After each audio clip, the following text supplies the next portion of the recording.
Hello and welcome. This is Grant Hughes of Grant Hughes Investigates on YouTube. This channel evaluates all aspects of true crime. As you are aware, videos and live streams in this genre often discuss elements of crime that may be disturbing to some viewers. If necessary, take the precautions needed to avoid these feelings. Factual information related to cases is the key to fostering rational true crime discussions. Fortunately, you will find that here. Please hit the like button only once. Share the video and subscribe if you like my content. Thank you very much for watching. Huh? It's a house! You know, that's just one step above stupid. 5 brain cells, 4 aren't working. It's a house! Did you hear what I said? It's a house! Huh? It's a house!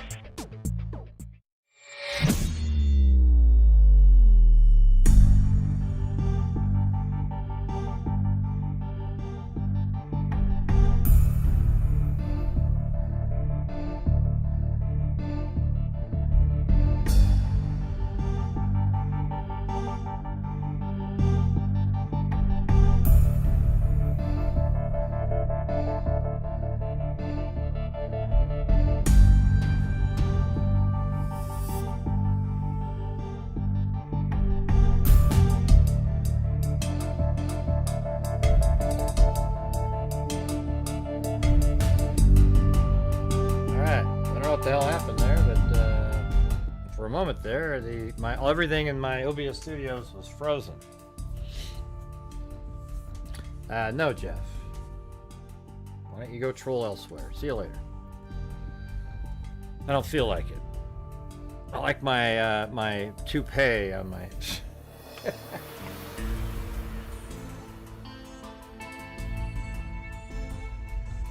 Cool. Can you guys hear me? Hello, hello, hello, hello.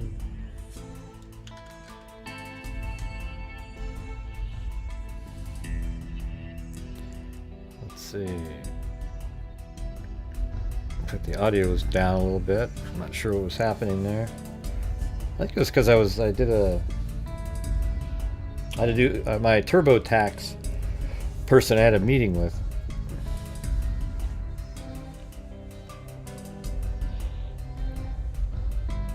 Well, that's the question. We already know what the question is. Yeah, we talked about on the earlier show that the absolute ridiculous misreporting by the media out there trying to claim that DNA on the glove matches the DNA on the glove that is in the video.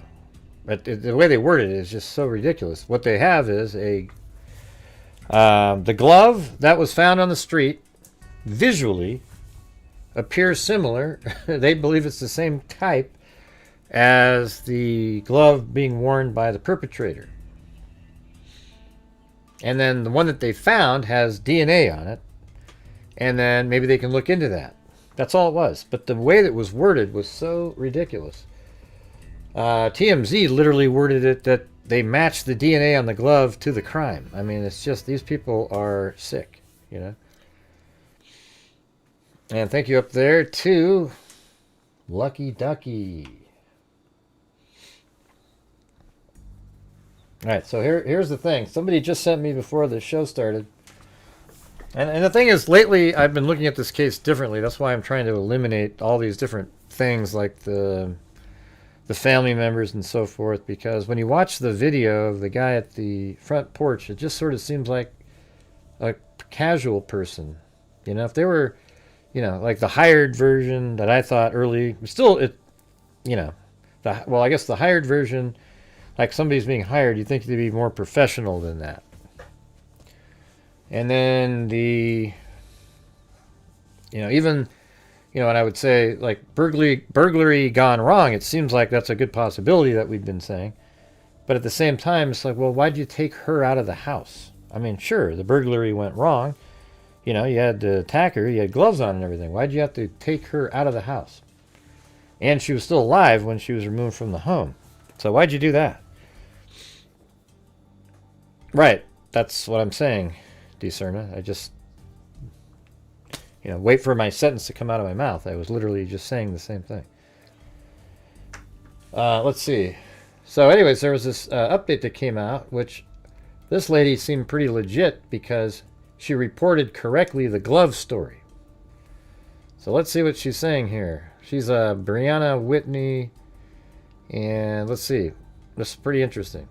Hi guys, we are now able to independently confirm some new information in the Nancy Guthrie investigation. This is from an inside source that is now reportable. I want to take you through the new information we've learned. We can now report investigators now believe this was a burglary gone wrong. We've interviewed multiple experts since this began who also said, based on the evidence, the surveillance video, and other aspects of this case, that they also believed this was not an intended kidnapping. As for Friday night's operations, law enforcement activity, we can now report from our inside source that DNA evidence is currently being tested that was found from that Range Rover at the scene outside Culver's.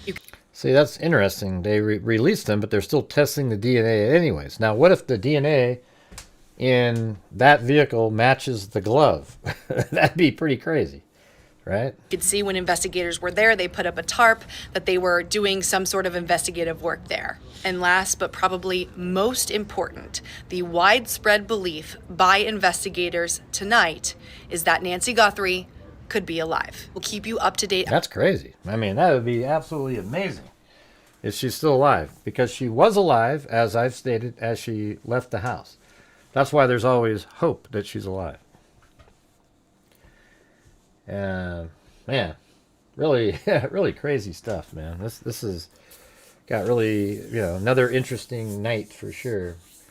And so the thing is, I found all these other cases of older people being abducted, and many of them were burglary gone wrong. So that's kind of where that's why I was bringing them up, thinking, man, is this, because that's what lately I've been feeling a little bit more like that than the family members being involved, even though we know that they searched over there many, many times. It doesn't mean, you know, that maybe the family member said, hey, you know, I mean, why would you, I don't know. You know, there's no motive for somebody to say, hey, go rob my mother-in-law's home. Doesn't make any sense. So tonight's the night for theories based on the information that we have. However, do you guys mind if we start off with some of these older ones? I know, yeah, man. I sure as hell, the widespread belief that she's alive. That's pretty amazing. It's just, why did you take her unless the person who robbed the house you recognized? See, that's kind of where it goes. It's like, I don't understand why you'd need to take her out of the house. You're gloved up, you got a balaclava on. Unless you took something off and your mask off and she recognizes you, like she knows who you are. That's be the only reason you'd take her. But not always. It just isn't the case. So that's the thing, what I just said. So look at some of these other ones from before, like in the past. So this is in Memphis, Tennessee, 2015. Authorities in northeast Arkansas are searching for a 90-year-old woman who they say forcibly was taken from her home. The Bay Police Department on Saturday activated a silver alert for Lavinda Counts, who was last seen Friday afternoon. Craighead County Sheriff Marty Boyd told reporters Tuesday there's evidence that shows she was abducted from her Bay home. I mean, my God, it sounds exactly... Boyd declined to say why authorities believe she was abducted and said an investigation is ongoing. Officers located Counts' car at a Jonesboro hospital late last week. They say security footage shows a man in dark clothes get out of her car. In this case, there wasn't anything taken. Do you guys mind if I go over this? I don't want people to go, oh, okay, I got to go because you're not just... Try to get, go out of your comfort zone and learn something new, like try to do that instead of just having constant immediate gratification. All right, here's another one. I think this is the same one. Oh yeah, now look at this. Craighead County authorities say the body of a 90-year-old Bay woman who disappeared nearly 2 weeks ago has been found in a cornfield. Sheriff Marty Boyd told reporters a volunteer helped search for Lavinda counts found the woman's body Sunday in the field near the small town just southeast of Jonesboro. Boyd said the body is being sent to the state crime lab to determine the cause of death. Boyd says it appears Counts was abducted from her home on July 3rd. Her car was later found in the parking lot of a Jonesboro hospital, and Boyd said that surveillance video showed a man in dark clothing leaving the car and walking away. So, here's just some random case like that. And then 2002, in July, inmate convicted of slaying of Oklahoma woman executed. An inmate was executed Tuesday for the 1985 slaying of an 84-year-old woman, exactly the same age, who was abducted from her home, savagely beaten and burned. Randall E. Cannon, 42, was pronounced dead at 6:05 p.m. after receiving an injection. I guess in that case, this guy was a lot younger than 40-something. Pronounced dead at 6:05 p.m. after receiving an injection. Asked if he had any last words, Cannon said no, then looked at the ceiling and took a deep breath. Cannon was sentenced to death in the slaying of Addie Hawley, who was abducted from her Oklahoma City home and found hours later nude and incoherent in a vacant lot. So this was a sexual assault in that one. She had been beaten and severely burned when gasoline, and that was probably to hide DNA evidence. She died the next day. I mean, it's crazy, you guys. And then 80-year-old woman abducted from her home. 80-year-old Violet Neese just had finished dinner Tuesday evening when two young men knocked on her front door.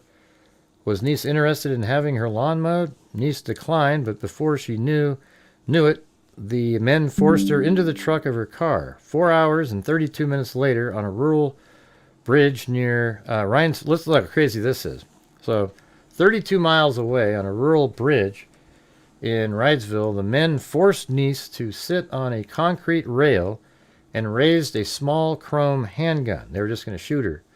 By chance, Sherry Stone of Reedsville drove up, and at that very moment, a move, police said, scared the kidnappers off and likely saved Neese's life.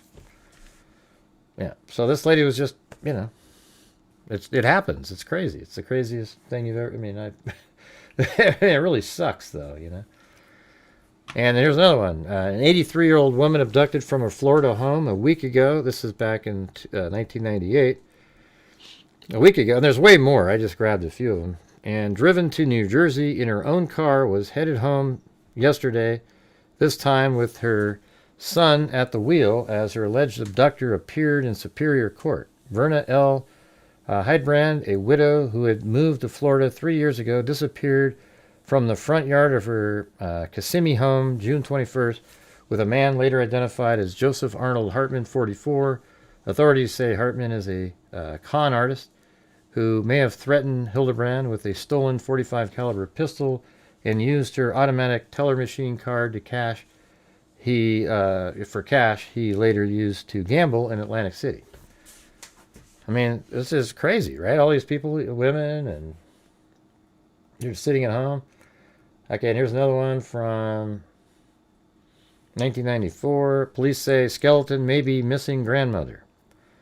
And this one is, police say they are close to identifying a skeleton found Monday afternoon behind the Donna Boys and Girls Club as that of an 84-year-old woman abducted from her home here August 29th. Jewelry and a scrap of clothing found near the skeleton led police to believe the remains may be Capriana Rodriguez, according to Police Chief Steve Gursky. We are hoping that it is her for the family's sake. Medical examiners attempted Tuesday to determine if the skeleton was Rodriguez. According to Roland Garza, Rodriguez's grandson, the skeleton, had been identified as a woman between 60 and 80.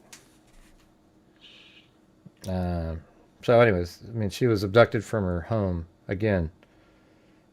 It's just crazy. All these different, you could go in there and, I was just typing in like 81, 82, 83, 84 year old. You could probably type in, 65, 70, and it would just be the same thing. 80-year-old woman was abducted, killed.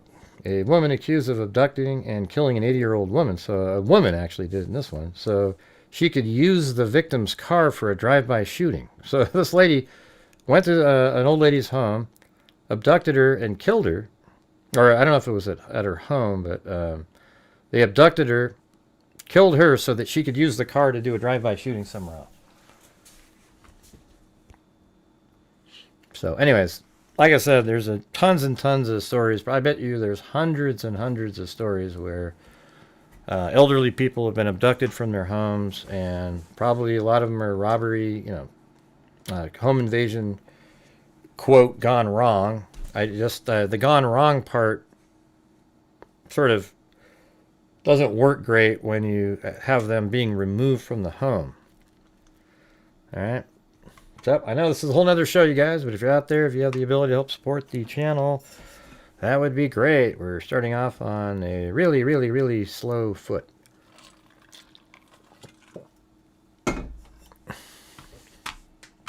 Yeah, why not just steal her car?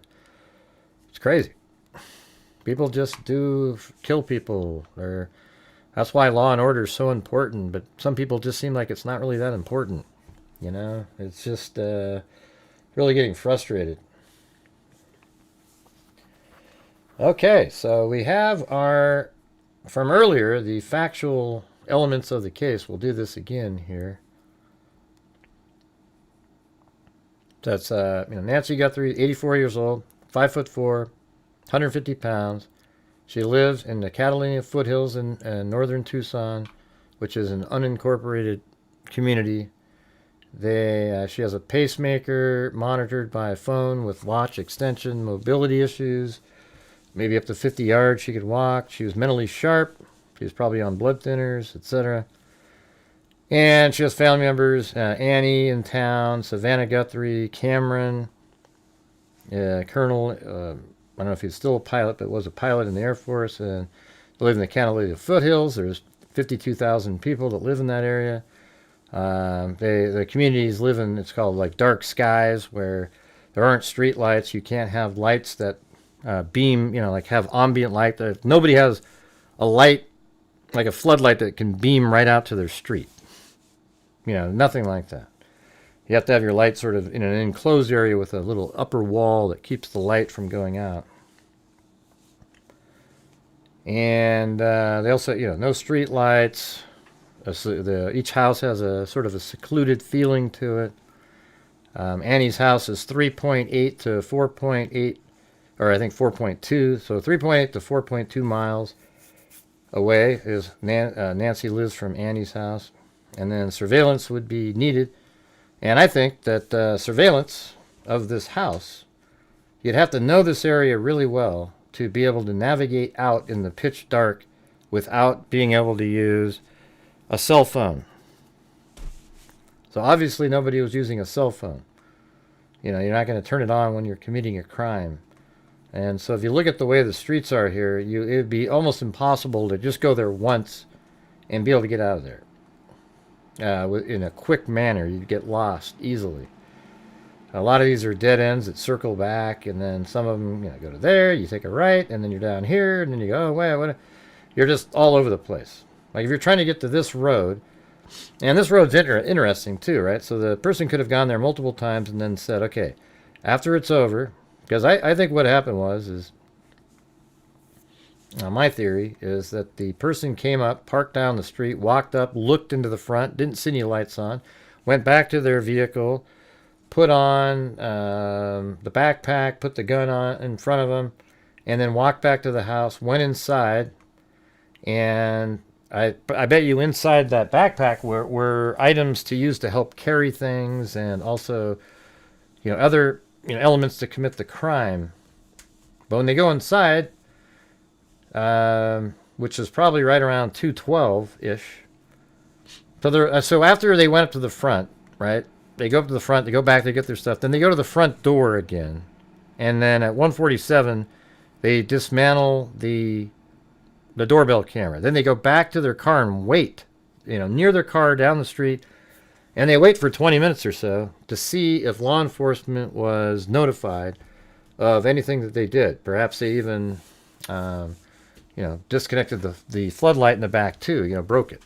And when they were waiting to see if anybody was called, etc. And then after that time ran out, they came back, went through the back, probably jimmied the door open, went inside, and it's right around maybe that time period is 2:12. So likely they broke the floodlights at that same time, but they made sure that the front doorbell was off because they know that they're going to be coming out into that area.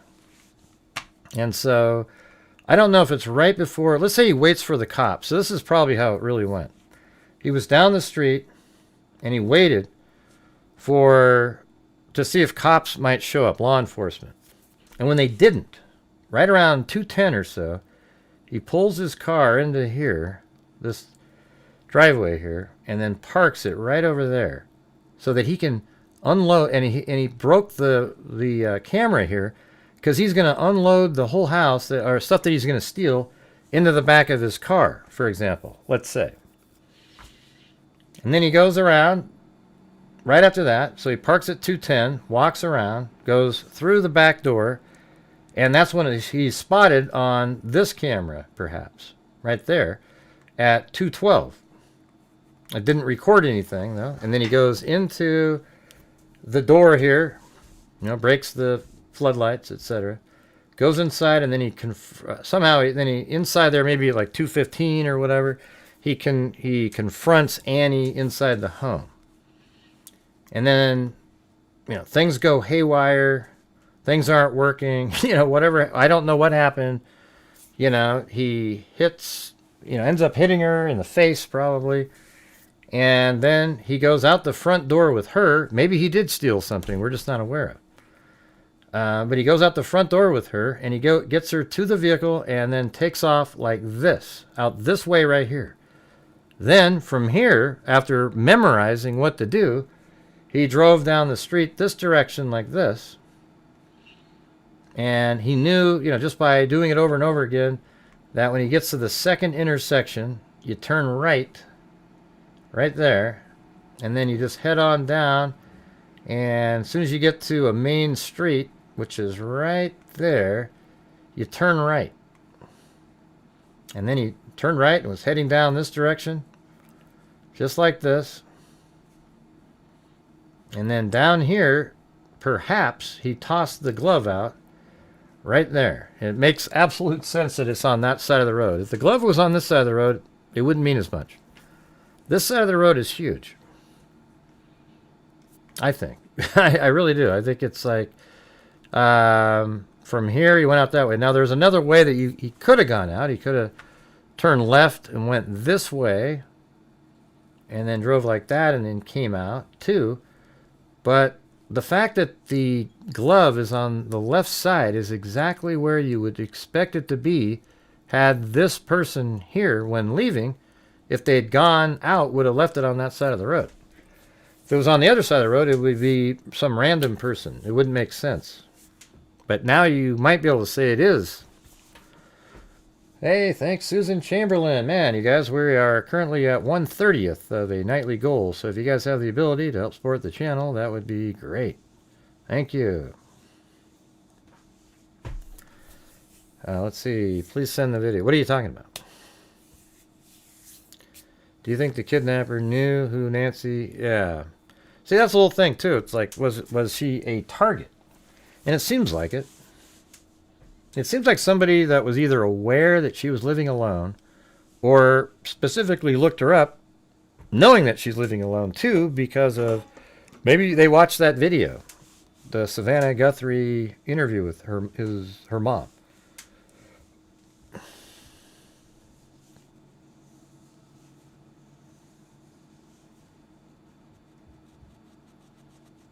I don't know what the motive inside was.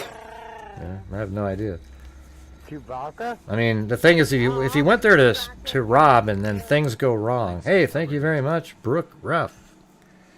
If things go wrong, then things go wrong in there. That's the thing. And then all of a sudden, burglary, you're not as concerned. I mean, it almost could be that like this person knows her, and when they went inside the house, they felt like, okay, let me take my mask off. Because there's no cameras in there, right? So takes his mask off.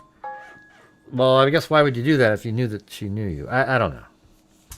I mean, again, the thing that's crazy is getting her take. What am I looking at? What's look at mean? And why aren't you a channel member again, Gooby? Did she say he lived alone in the video? What do you want me to look at? You're saying look at. Oh, the dogs? Yeah, what's going on in there? I think the perp just found a vulnerable person living alone. Well, how would they just find them? Yeah, so, I don't know. It seems like they would maybe know something about it. I think they might have been wrestling or something. I'm not sure what's going on. Yeah.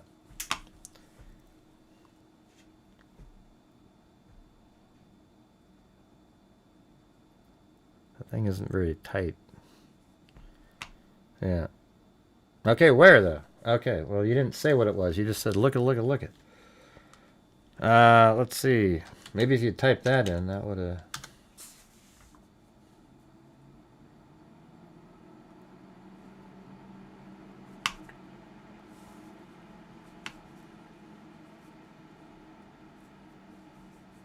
This one? Wow. I wanted to come on and it's been 2 weeks since our mom was taken, and I just wanted to come on and say that we still have hope and we still believe. And I wanted to say to whoever has her or knows where she is that it's never too late. You just have to tell me. And I have this bookmark. you're not lost or alone. And it is never too late to do the right thing. And we are here. And we believe. Well, how's she alive without the medicine? And we believe in the essential goodness of every human being. And it's never too late. Here, I'm gonna... Let's see. Oops. Just a second.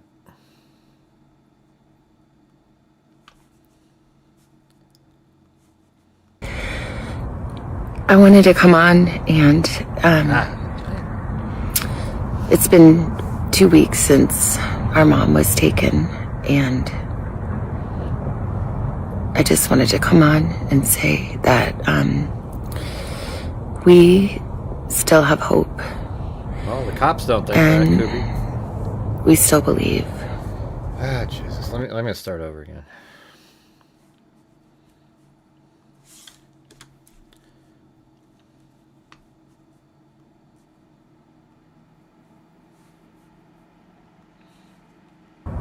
I wanted to come on and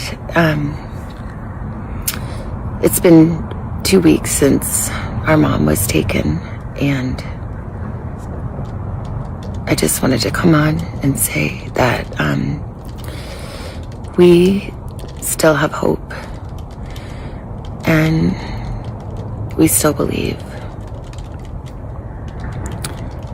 And I wanted to say to whoever has her or knows where she is that it's never too late. And you're not lost or alone. And it is never too late to do the right thing. And we are here. And we believe. And we believe in the essential goodness of every human being. And it's never too late. Man, what a nightmare, you know? Like, she should be over in Italy doing the Olympics. You know what I'm saying? So, there you go. Hey, you know, we don't know what anything, but it's okay to say, yeah, I don't think she's alive. But, you know, you can't say that this lady's in denial. They might have evidence that we don't have. We don't have any idea what they're referring to. Where was the one? Yeah, let me just show. I'll play the one that I played at the beginning of the show. Listen to this. To independently confirm. Hi guys, we are now able to independently confirm some new information in the Nancy Guthrie investigation. This is from an inside source that is now reportable. I want to take you through the new information we've learned. We can now report investigators now believe this was a burglary gone wrong. We've interviewed multiple experts since this began who also said, based on the evidence, the surveillance video, and other aspects of this case, that they also believed this was not an intended kidnapping. As for Friday night's operations, law enforcement activity, we can now report from our inside source that DNA evidence is currently being tested that was found from that Range Rover at the scene outside Culver's. You could see when investigators were there, they put up a tarp that they were doing some sort of investigative work there. And last but probably most important, the widespread belief by investigators tonight is that Nancy Guthrie could be alive. We'll keep you up to date as we learn more. We are working on many things behind the scenes, but again, tonight, big updates. They believe this was a burglary gone wrong. DNA evidence is being tested from the Range Rover, and the widespread belief by investigators is that Nancy Guthrie could be alive. Stick with us. We'll bring you the very latest as we learn more. Yeah, I mean, could be alive. Yeah, guess what? They all believe that she could be alive, right?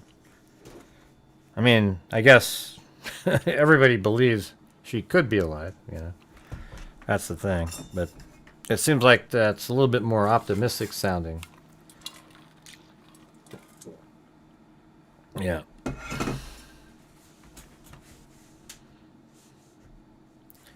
And that was what Christopher Marshburn said. I played it on my last show, too.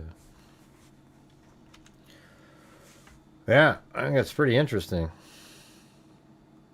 Hi guys, we are now able to independently confirm some new information in the Nancy Guthrie investigation. This is so burglary gone wrong. That's one of the ones, you know, it's part of all the ones that we were wondering. Burglary gone wrong, a hired hit by a family member or something, or, you know,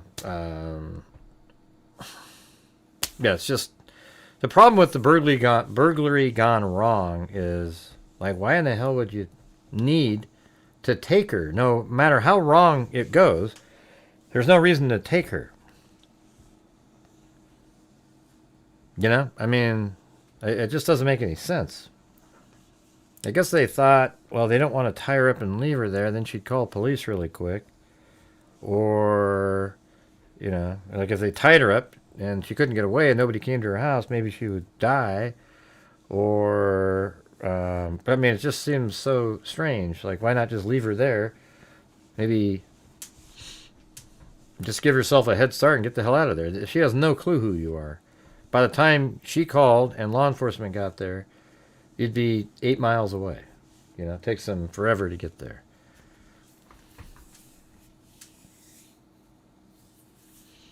It's not a cold case, Marius. Yeah. But hey, guys, what about helping support the channel tonight? We're really starting off coldly. I know I did a show earlier, but this is a whole nother show, and tonight's show is the one where we're going to be theorizing. So if you have the ability to help support the channel, that would be fantastic. That's how the channel survives, is by the people watching supporting it. There is no ad revenue to speak of on these live streams. Alright, so we got that. Alright, so what are you guys thinking out there? You know, you can put out whatever you want, and then we can think about, like, what's it, we're not going to do cartel stuff. Okay, there's nothing there's nothing even to prove, or there's no way to discuss it really. But what do you guys think of the burglary gone wrong?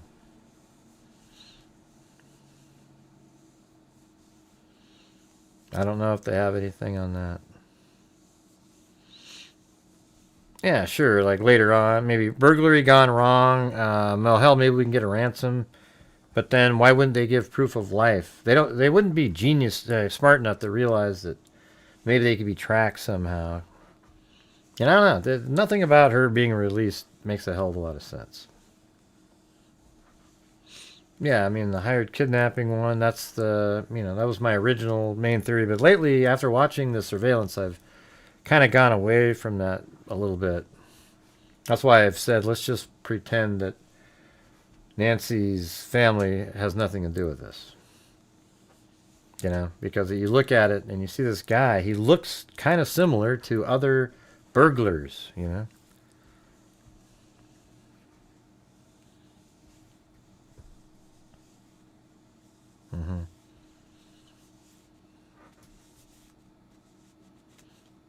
Right. Well, who's going to do a challenge or something in here, you guys? Because obviously my words don't have any effect on anybody. So if you guys are out there and you want to help support the channel, maybe try a challenge of some sort. That would be awesome. Let's see. Dumb criminal for me. Not the family. Mm-hmm.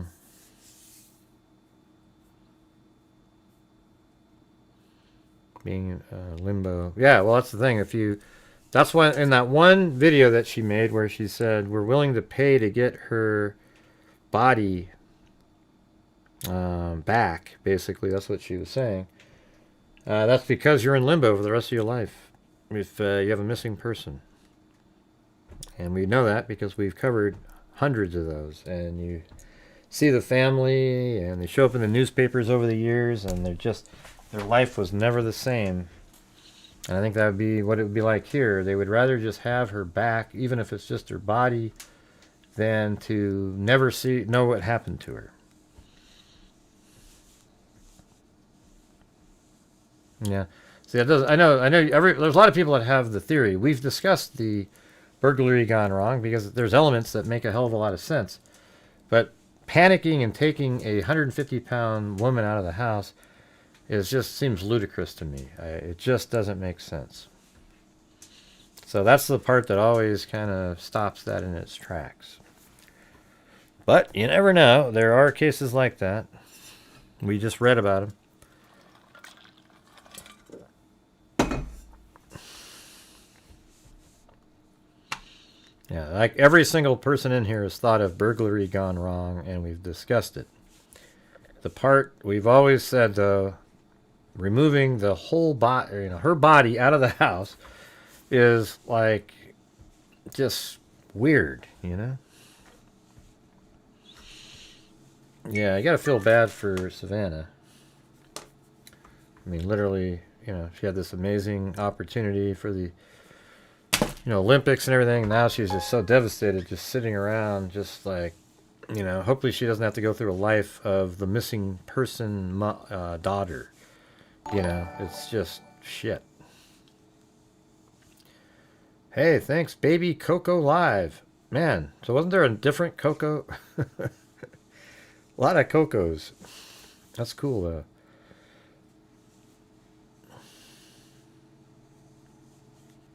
Mm-hmm. Yeah, there's Coco Love. We got Baby Coco Live. I think that one was spelled differently, too. Like there was another Coco something. Are you guys all related somehow? Are you tricking me? Stalker of Savannah. So you think it's a stalker? Yeah. I don't know. That's. I think we should look at the video again. This is the original video that the FBI's YouTube channel has on it.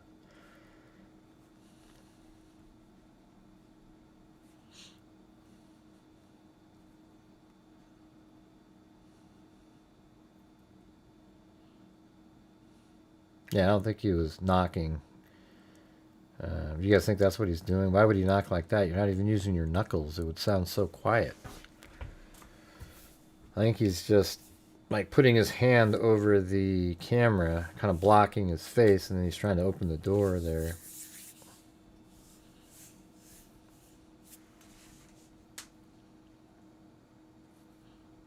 I wonder if there's something about that. Do all the gloves have... Is there a seam on there? Right there. I don't know. If it was a stalker, Savannah would be reaching out because they want her attention. Yeah, so it does sound like... I mean, Harvey was on Fox News earlier, and he did say that he's 100% certain that the FBI was very serious about those first ransom letters. That means they looked into the timing and everything. And so, likely, whoever this person is, either they did a ransom note or somebody, else associated with them did a ransom note. Doesn't that make sense? Yeah, maybe. I've seen what you've typed in there. AF felt. Burglary that turned into abduction, and then on the fly they go, oh, wait a minute, maybe we'll just abduct her. But see, to do something like that, wouldn't you know while you're there that she is the mother of somebody really rich? I mean, what would make you... How would they know on the fly if it was a random house chosen, or even if it was just chosen because it's an old lady? How would they know that there's somebody out there that's, has the money to pay a ransom? Seems like a pretty random thing to do, Like, hey, last gasp, let's take her out of here. Oh, crap, she died. Oh, well, I'll just... I don't know. That's something that's always going to be strange. We've seen cases like that, though. They're abducted, taken out of the house, maybe to use an ATM machine or do something like that. Maybe that's what a goal was, and then she died on the way to the ATM. But apparently all of her purse and everything was there. So, all of her cards. Yeah, so a ransom gone wrong. Yeah, maybe. It does seem, my thing is the fact that he is removing the, disconnecting the camera at the front of the house, right? Disconnecting the camera from the front of the house. That means they knew that they were going to be coming out the front door, but with what? Okay, because they didn't enter through the front door. So what were they going to be taking out of the front door later? Stuff that they burglarized? Were there multiple bags and like sacks inside of the backpack? And then they were going to fill it up, gunny sacks with various items that were stolen? Or were they always planning on taking Nancy out the front door and putting her into the vehicle?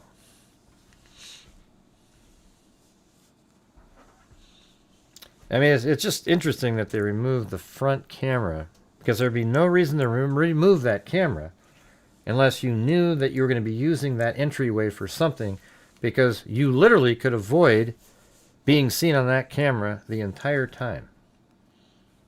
All right, so look at. I mean, I just have it in my head, so I know it is that way. They could have pulled in like this. Can you guys? I mean, is the mouse too small here? Or I don't know. You know what I can do is just put a pin on the screen, and then I can move it around. I mean, you guys can see that better, right? So let's say a car drove in like this. Well, hold on. Let me see. I can make it a truck. All right. Yeah, so let's say they came in like this. They could just park here, do all the things, and leave back out the same way. And this camera here would not have seen a damn thing. So you get it? So let's do it like this. I'm going to do my theory again, and let me tell me what you guys think. When the abductor shows up, or, burglar gone wrong, okay? Let's say the vehicle drove down the street and pulled in, like right here or something. Then, after pulling in right there, I'll just leave the car there for now.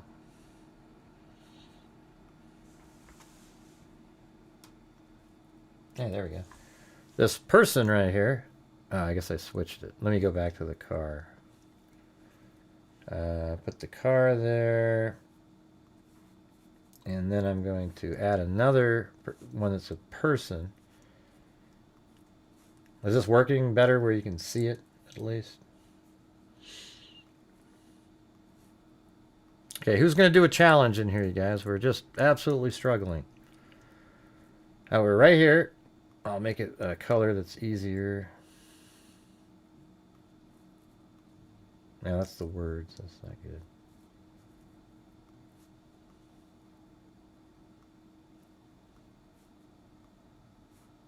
Yeah, right there. Out of the car, then he walks down the street like this. And then he goes over and he looks to see, hey, are the lights on? Are the lights on?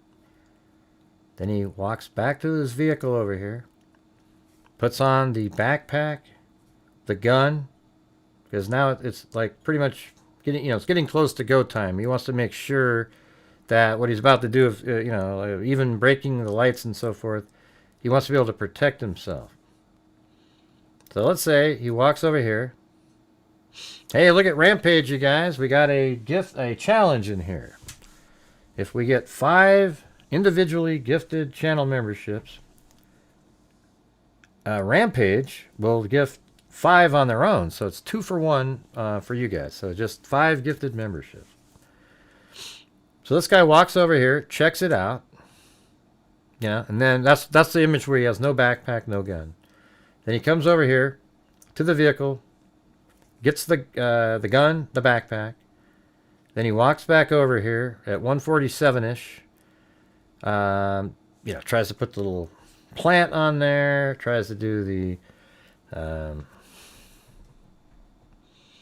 what do you call it? Like just, and then he's just struggling in there. It looks weird. He's walking around. And then he removes the light. Okay, he disconnects the light from the network. And you know what he does next? He goes back over here and maybe goes near his car, into the car, and turns the light off and waits 20 minutes or so to see if law enforcement shows up because he's disconnected the camera. And he waits 20 minutes and there's nothing. All right. Then at that time, let me move this off to the side here. At that time, he takes the car here and then drives it over like this, around, and then parks it right there.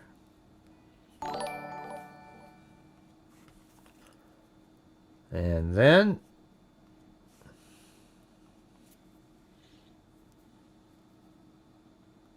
let's go back to this. Style and color. I'm not sure what happened to the last character that I had. Here, let me just say that. There we go. Now I've got it. So he drove over to here. Are you guys following along? Is this making sense? Then he gets out of his car and then walks around the back here. Maybe climbs over that fence. And that's when the camera picked him up at 12:22 and he breaks the floodlights. Then he enters into the home in here and then eventually confronts Nancy in there and wasn't really sure what was going on. Just took a while to work through the situation or whatever. And then at 2:28, he takes Nancy out the front of the house here and then puts her into this vehicle right here. All right. And then this vehicle takes off and let's just say it drives like this. And from right there, comes out, goes this direction, drives down the road like this all the way around, and then on this one goes straight to the road, takes a right, comes down here like this all the way around, and then right there chucks a glove out the side open window, or there's somebody else with him, and there you go. And that's where it is. But doesn't that kind of make sense? Like, you don't want to have your car at the house in case police show up. There's no way out of that place. It's a death trap for a person, like a burglar like that. You're just trapped. There's no way out of there.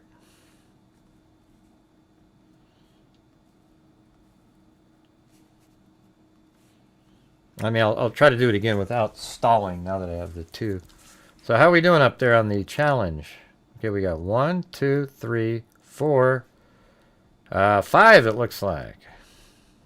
Sweet. All right. Rampage. Looks like we did it. Let's see.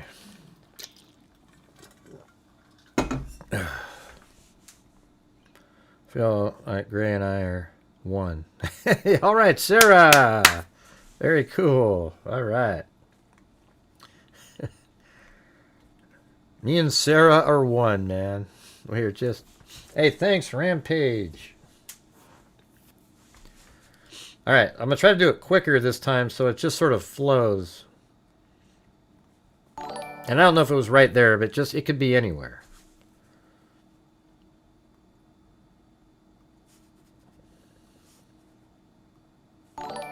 Okay, so forget this person right now. I'm just going to make it invisible, but...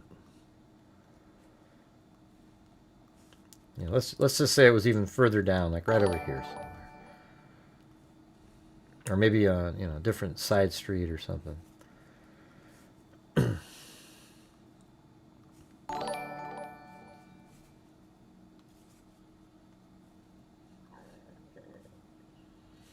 Yeah, let's just pretend it's up here somewhere. Just kind of on the side of the road, out of the way, kind of hidden. So that the burglar comes up here and parks their car in a place that's off the road, and it's just sitting there in the dark with the lights off. It's pitch black. And then he has that little mouth light. So from here he walks all the way down like this maybe. And then right in here, goes to the front door, and he just sort of stands up back here. That's the image where he doesn't have the backpack on. He's just looking. Then after that, he goes back out. He knows that there's no lights on now. He goes back. So maybe it takes like 4 minutes or so to get back to his car. He gets over here, and then he puts the backpack and the gun on. Because now he's going to be doing things to the house and wants to protect himself. So then he walks this direction with all of that on. And again, these could be parked anywhere. I'm just giving you an example. Goes back over here, and this is where we see him on video. Right? This is this stuff here. He's in here. He's coming in.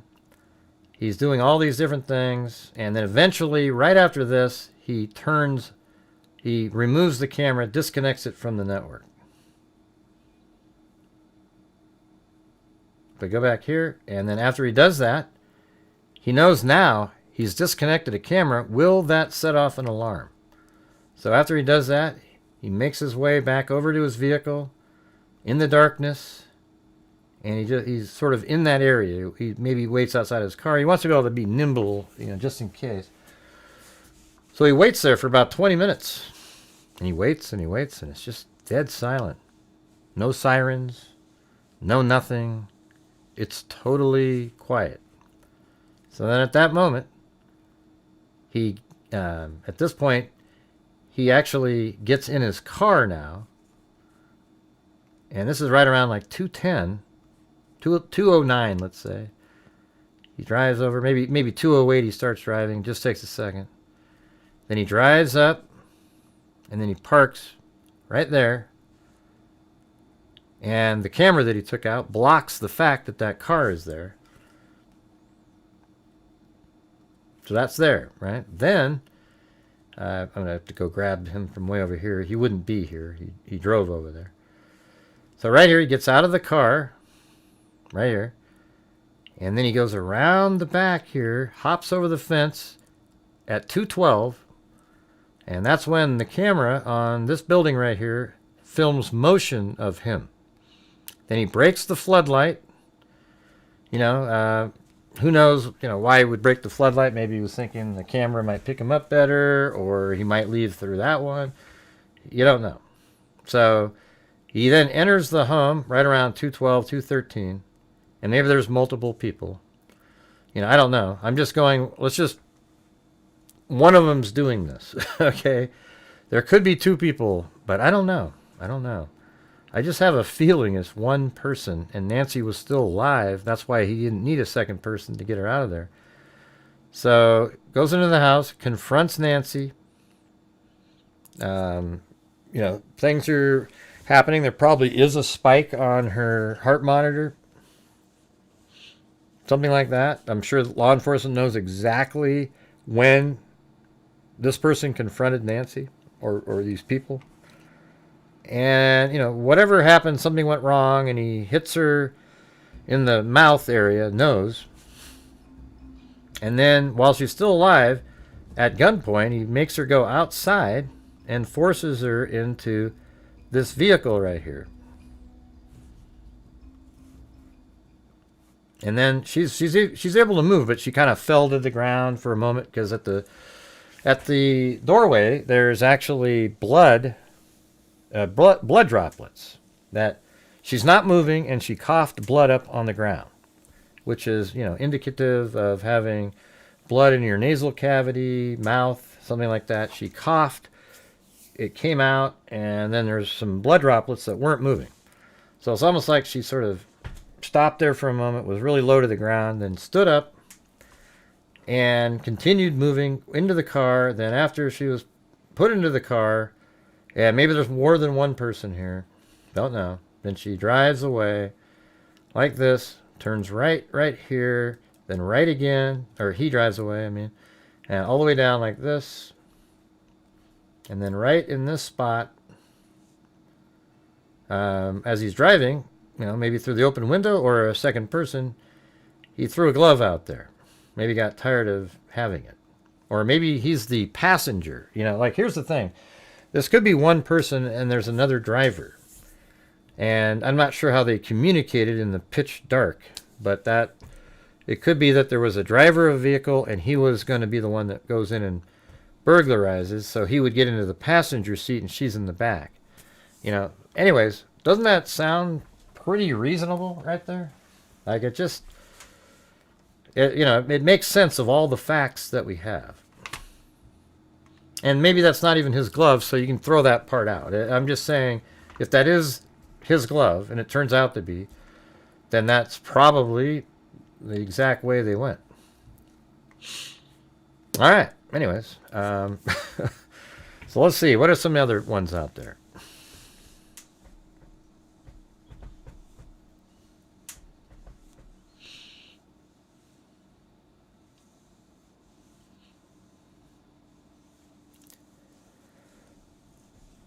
Yeah, I mean, I'm just trying to explain it using the factual elements of the case. That's what we do here. You know, we speculate using every single bit of the information that you have. Now, if there's a part I missed and left out that needs to be added into that, let me know.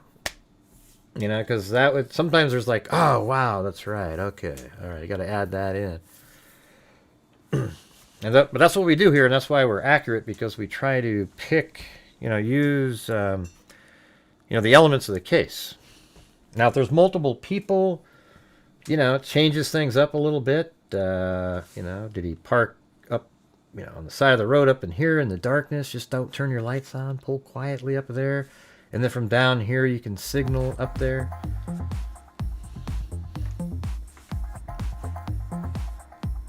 Hey, thanks, Gloria Batari.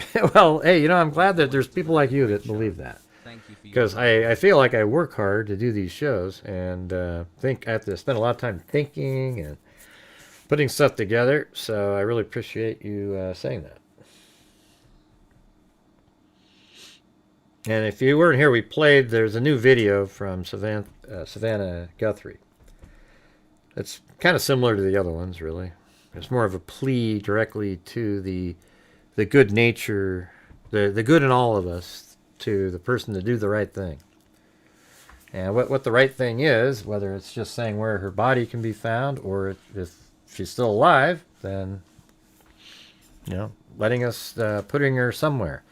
It seems like at this point, if she was still alive, wouldn't they have just sort of one day got in their car and driven 40 miles away on a random street, you know, maybe with, you know, no license plate, whatever, or, you know, using some kind of, however you do it, just drop her off and then take off and let her be found by somebody. I mean, that's what you would think, because they're not getting anything out of it, and they're just making their situation worse. So almost, you know, it's always ominous when somebody's bleeding, and then they go missing. It's usually not good. No, she was not killed inside the house. Yeah. You want to know why I know that? Let's see. Gray, do you think has been killed inside the house and removed by the killer? Law enforcement would know that, right? Yeah, well, they would, but law enforcement knows that she was alive when she was taken out. Because she coughed up blood on the tiles outside the front door. That's how they know that. And that means she's alive. Now, how alive? You know, I mean, was she, I'm not chuckling for that. I'm just, you know, saying how alive sounds stupid. Was she, like, mildly unconscious or whatever? But this right here is 100% expirated blood. Or, you know, something like a sneeze, a cough, and these are droplets that came from generally the same area, and she was absolutely still, and these dropped down, and that's why they're oval, completely circular shape. If they were oval, you could tell the direction they kind of came in at, but these are straight down right there, and that's what this is right here. If you can come up with a better explanation of what this is, let me know, but really, that's about all you're going to get on that. We even have samples of other expirated blood. Examples looks just like that.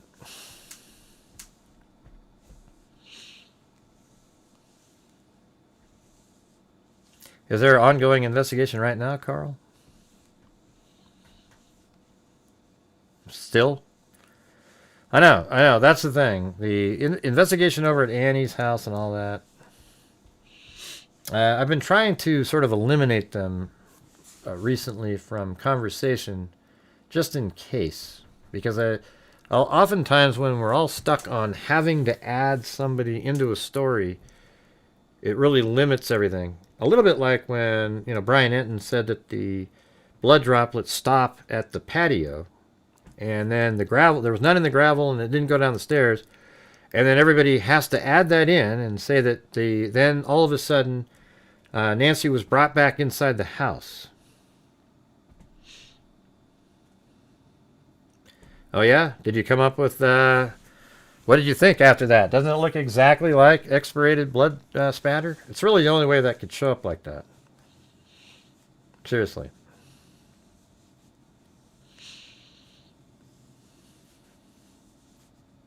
But it turns out Brian Enton was incorrect about the path of blood. It did go down to the driveway.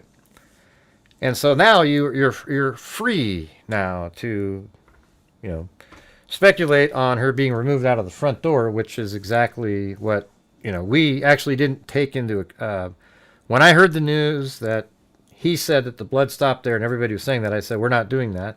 She was taken out the front door. We never acted as if she was brought back inside, except for when TMZ said that the timeline was not correct at 1:47, and that it was actually the motion at 2:20, 2:12 that was the front door. It just doesn't make any sense, that part.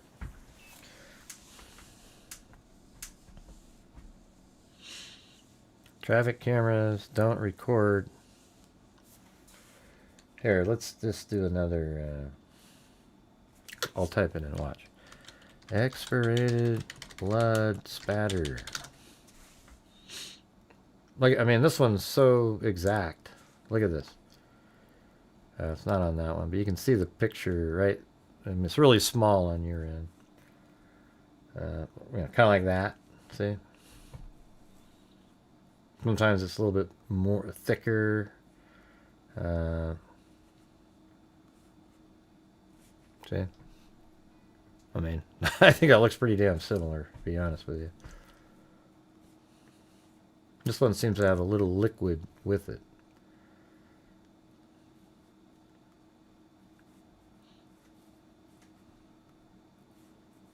And that one's really good. Got the bigger drops and the really small ones. I don't know, I think that's relatively close to the ground. Like maybe 5, I don't know. I would say like maybe, could be about, less than a foot. So it's probably close to the ground. I mean, it seems like a pretty narrow area there. So it seems like it would be much wider, and if it was from far out, let's say you're like 3 feet out the ground and you coughed, it would probably look mostly like this stuff right here. I guess I'd have to see examples. I guess, well, what we could ask is, how is expirated blood affected by, well, let's, shit. Do we have this one? I bet ChatGPT could do something with this.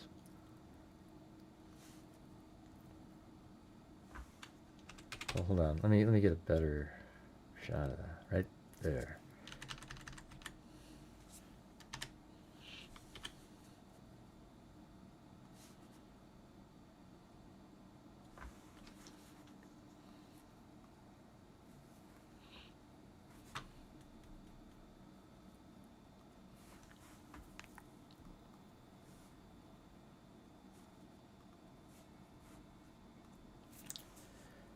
Alright.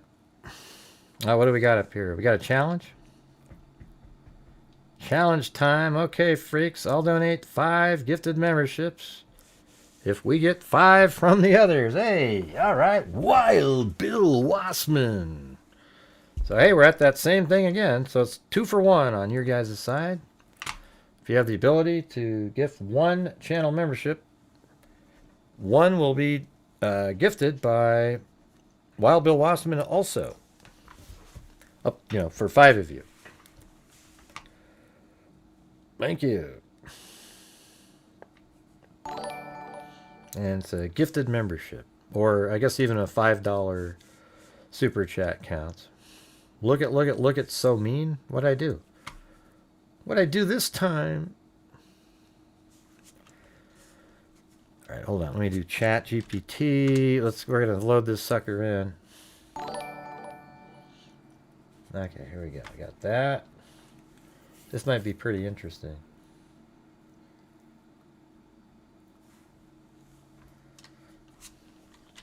In this image, given that each let's see, tile is 1 foot,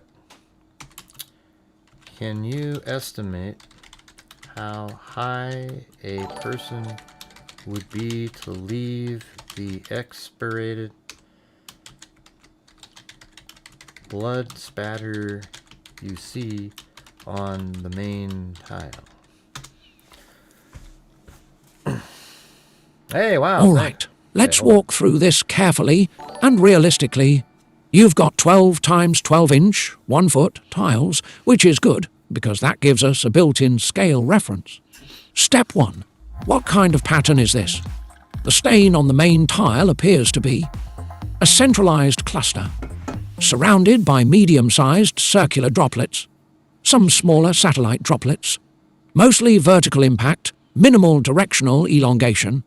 That looks consistent with expirated blood, coughing, spitting, exhaling blood, not arterial spray, and not crazy. cast off. Isn't that crazy? Expirated blood typically falls in a downward arc, has moderate velocity, often originates from mouth level. Step 2. What does the tile size tell us? Since each tile is 12 inches, the primary concentration area looks roughly approximately 4 to 6 inches across. Satellite drops within about 8 to 10 inches radius. That kind of spread is consistent with droplets falling from somewhere between 4.5 to 6 feet above the surface. Wow. Why? Well, Because expirated droplets leave the mouth, arc slightly downward, Begin breaking up Let's see what mid-air. it says later. Land with moderate energy. That'd be pretty cool, though. If the I would source take were that. only 2 to 3 feet high, kneeling you'd expect. Much tighter clustering, less spread, fewer satellites. If the source were 7+ feet, wider dispersal, more breakup, greater satellite distance. This looks mid-range. Step 3. Translating source height to person height. Expirated blood comes from mouth level, not total height. Average mouth height is roughly, approximately 5 to 6 inches below total standing height. If source height, approximately equal to 4.5 to 6 feet. Person height, likely approximately equal to 5 feet 2 inches to 6 feet 2 inches range. Wow, she's in Most there. probable zone based on spread, Peak Shesk to Peak Jednasi. Important caveats, you know this, but worth stating clearly. You cannot determine exact height from this alone because body posture unknown, standing, bent. That's pretty interesting. Did we get to the goal? Let's see. We got 1, 2, 3, 4 gifted memberships. We need one more. One more, you guys. Yeah, I don't know. I'm not sure. Let's see. I don't agree that it's 4 inches.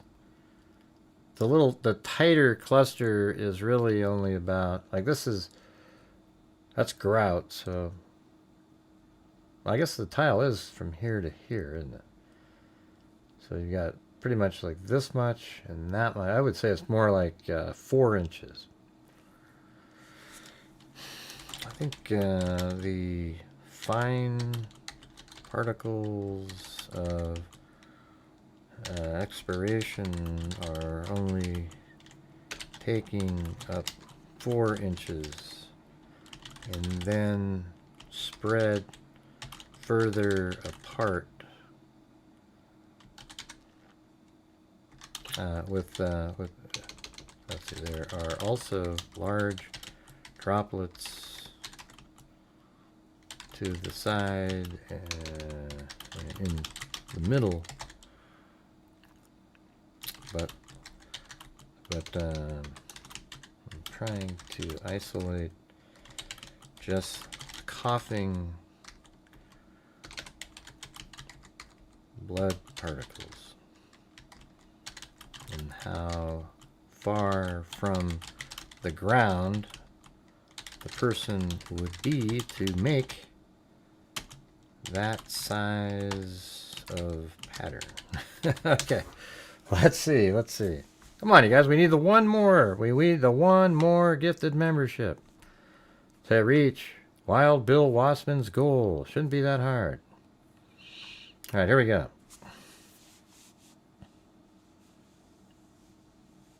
Yep. If you strip out the big round drops, the drip impact stuff, and look only at the fine peppery cough mist, a 4-inch wide dusting on a floor is usually telling you more about how close the mouth was to the surface and the angle than the person's full standing height. The key point. Cough expirated mist doesn't behave like a simple falling from height drip pattern. It's a forward jet, like a little spray can, and the floor pattern depends on distance from mouth to floor, downward angle of the mouth, how hard the cough was, air currents, obstacles. So a small... Actually, I think that counts, right? Because we had D-Rich did a 5, so we did reach it, right? Oh, well, there's Italian and Laguna Beach, so I think we did reach the goal. 1, 2, 3. Right. There you go. Small 4 mist patch does not automatically mean tall person. It often means the source was close and or aimed down. Practical forensic style estimate for a 4 mist patch. 4 inch. If the true mist is only about 4 inches across and is fairly concentrated. Most common scenario. That usually occurs when the mouth is roughly approximately 8 to 24 inches above the floor. Okay, boom. That makes sense. 2 inches. Hey, thanks, Wild Bill Wassman. So 24 inches. It could be 8 to 24 inches. Okay, let's just go with that.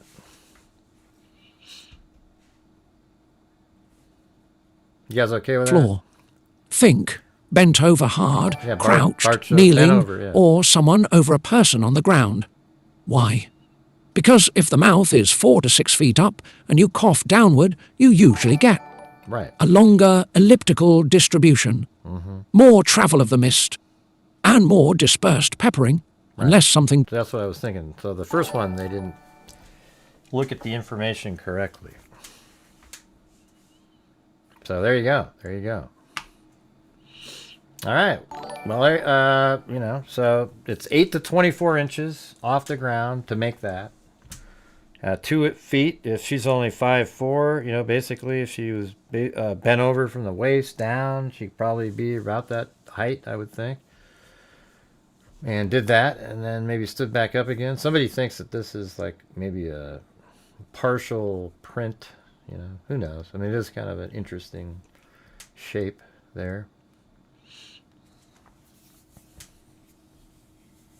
I did upload it. Yeah. You must have missed it. It was just 5 minutes ago. You should try to get here earlier. Shut up, Gray. I was watching TV, you bastard.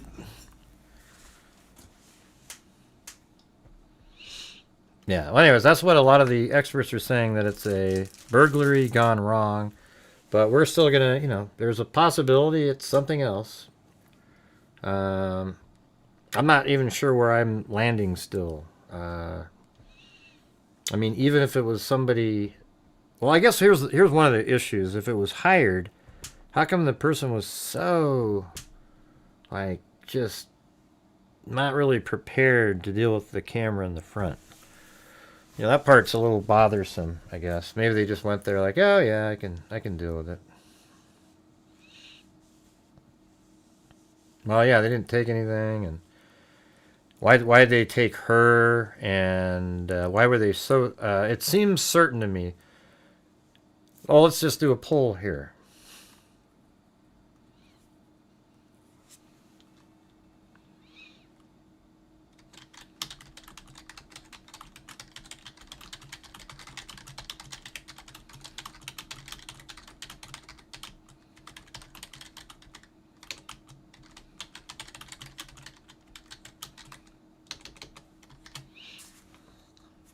All right.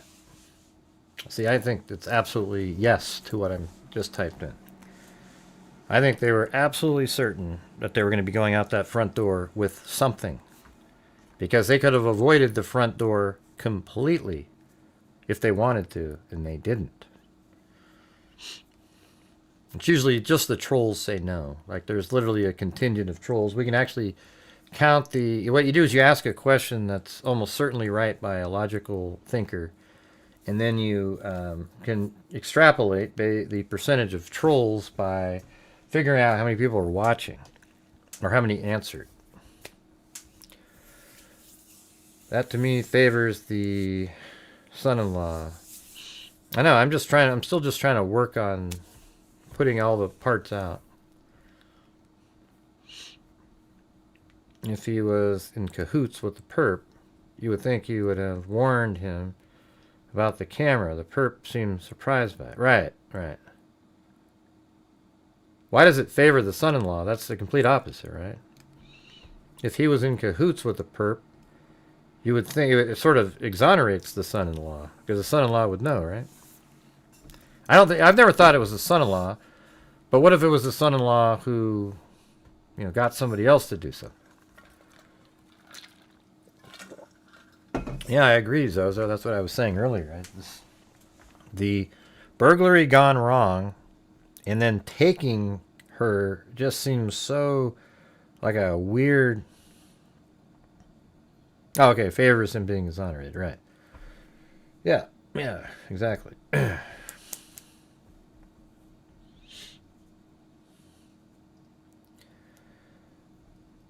In all my years watching true crime, I've never been this...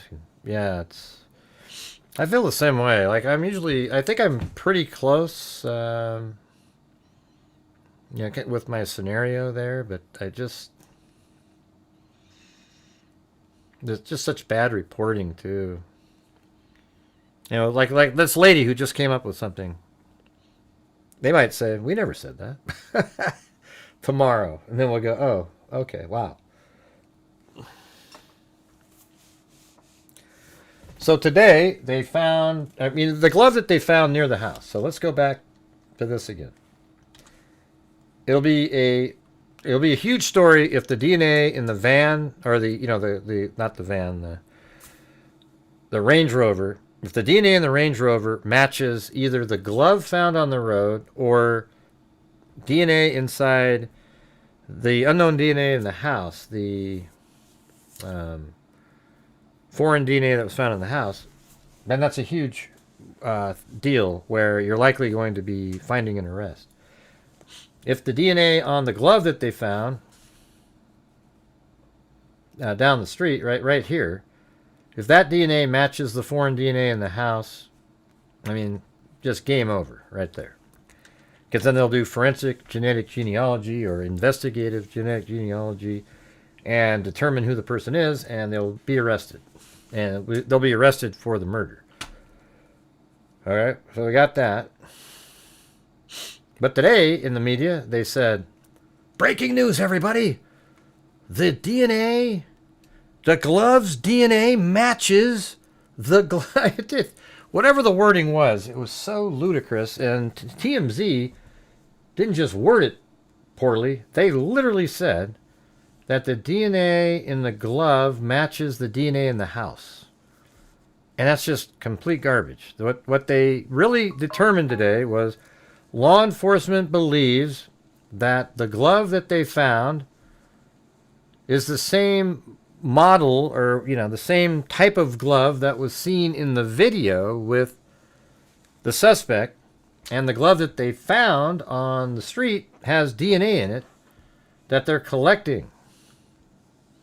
It's incredible. It's so different than what they were saying.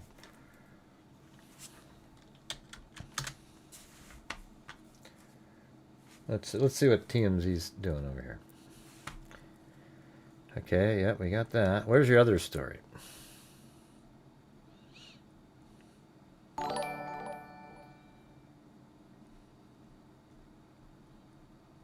You're already so far buried in here. I think it's below here. They actually have a picture of the girl, like this lady right here, from that. Why are you guys following her around? Just leave her the hell alone. You guys are... This is kind of cool. Investigators use Bluetooth technology to detect pacemaker signal. So they're driving around with some kind of booster that can pick up Bluetooth signal.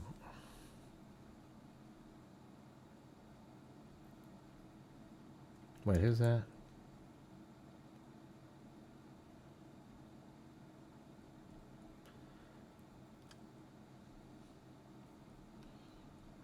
Why, they removed their oh, they got rid of it. Jeez, of course. Yeah, you guys got embarrassed by what you typed in. They literally said that the DNA on the glove is a match for the DNA in the house. Yeah, and of course you know that there's YouTubers that have that on their thumbnail, right? I'm gonna start doing that, you guys. I'll make you guys proud. I'm gonna start just, hey, case solved. If we ever get the information we need to solve it. I'll quietly type small somewhere else.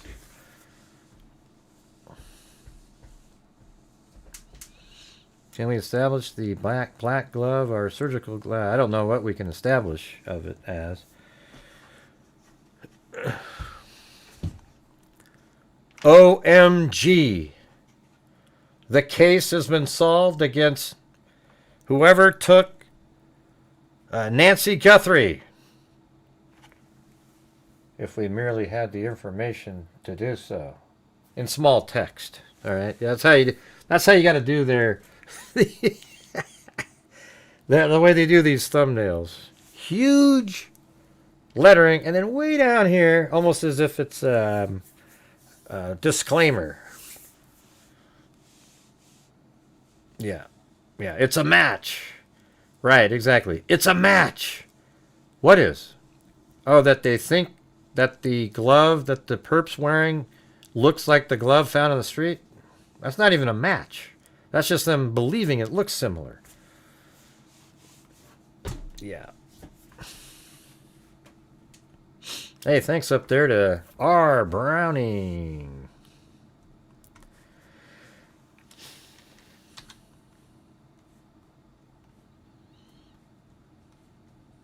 Yeah.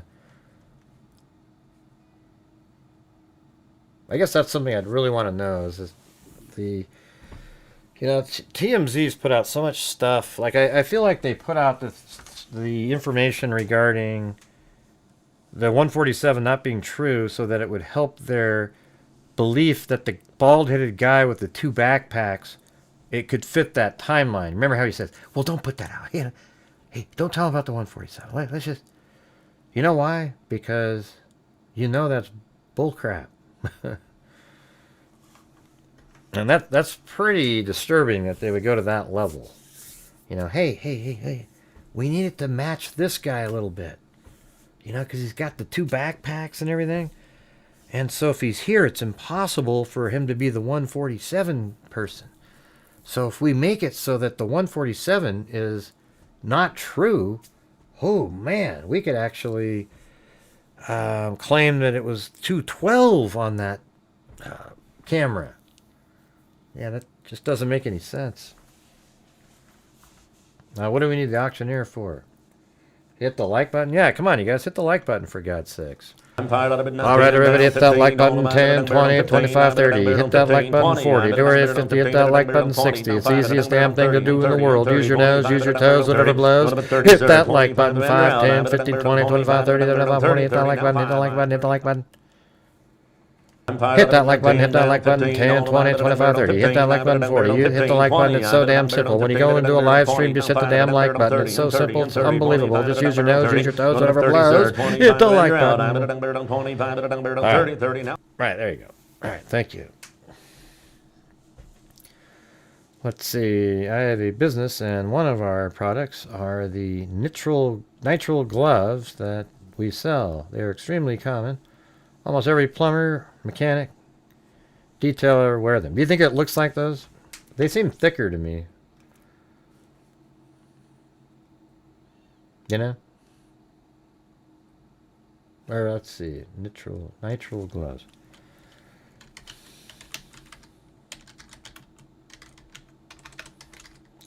All right, you guys, we're on one of those massive lulls again, so if you could help support the channel, that would be fantastic. So, is it like that, sort of? Or is that what they're saying?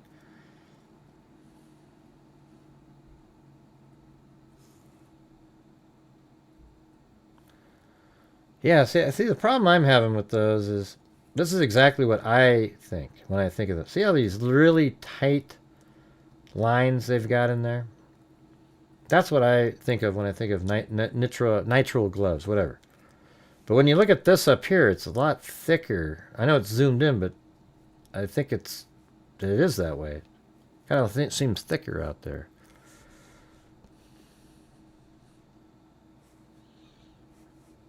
Holy crap, Zozo agreed with me, you guys. It's a freaking shocker. Yeah, I don't know. See how there's just, it's really tight. These little, see those little bends in there? Really, you know, it's really thin stuff. And this looks shinier too, right? I mean, it's really shiny in there. This would have, see the specularity on these?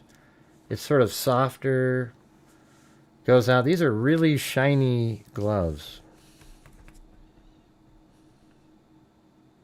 Yeah, I don't think the guy's wearing those. Yeah, I think they're much shinier version, or you know, if you make a shiny version.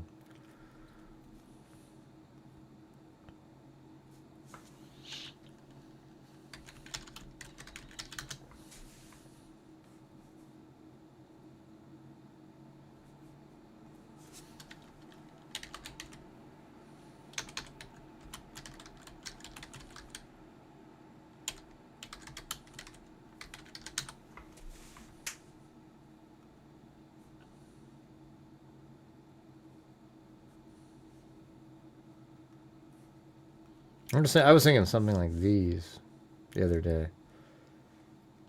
Pro Coat I mean, but they seem kind of, they almost seem too thick, you know. See, the shine on the gloves in the video are way shinier than these are. It doesn't look like, wouldn't look like that. You get what I'm saying? You know what I'm talking about?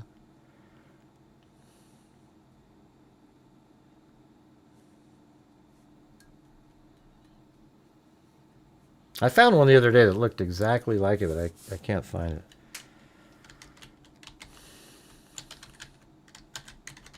Maybe that's it.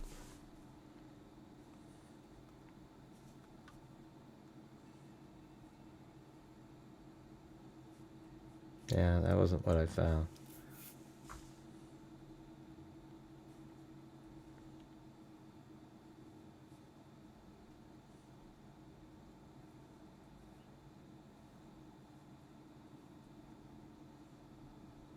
Yeah, those aren't shiny enough.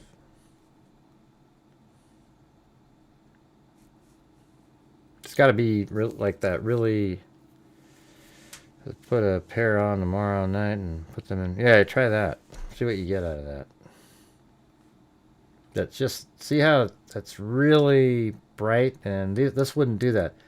Basically, if you squint your eyes, that's what you'd see. Now, it could be there's just, it's dark and there's a much, you know, really bright light right there, so it's doing that. But all right, who's going to do the next challenge in there? We're still about 50% of a goal.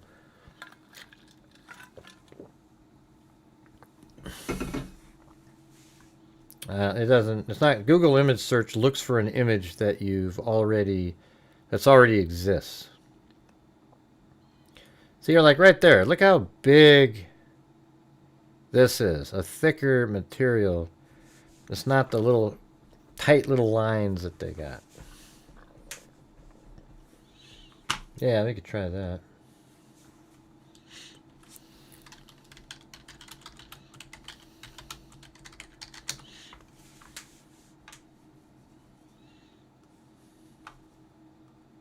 Yeah, let me take a look at these. I don't know. That's the kind of shine, though, that would make that look. So...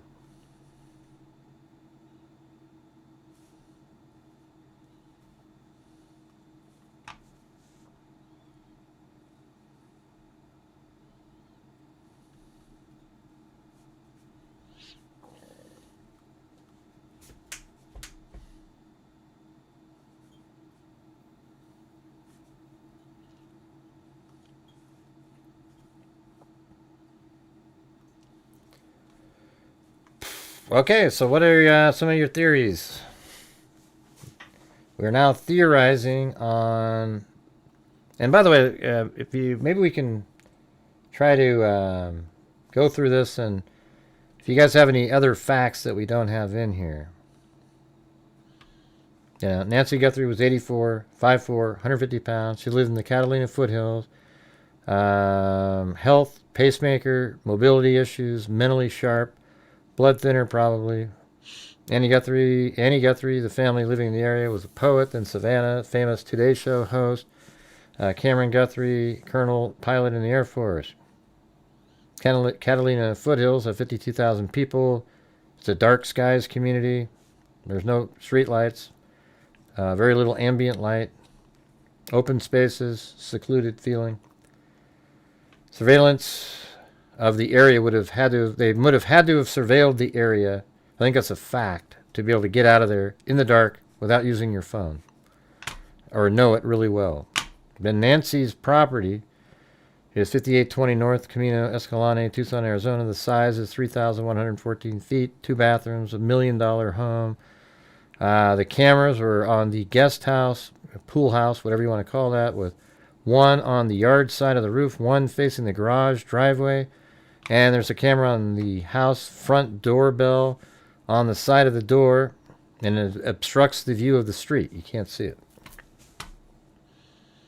And then there's a pool, a yard patio, a front walkway, 1-foot tiles leading to the gravel path with 2 stairs to the driveway.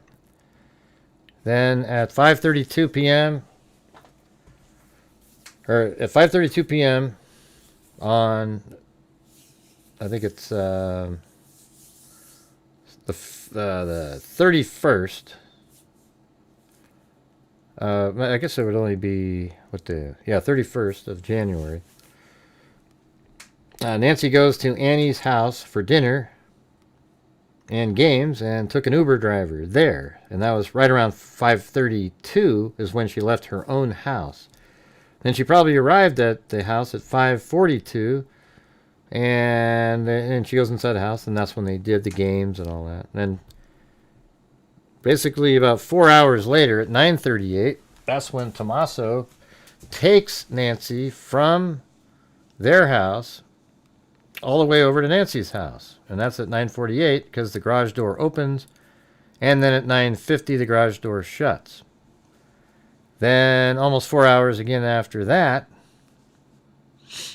you have the doorbell camera disconnects from Wi-Fi at 1:47. And there's a man at the front door. And that man is 5'9", 5'10" in height, between 5'9" and 5'10", medium build, balaclava with eyes and mouth openings, mustache visible, full 25-liter Ozark Trail hiker pack.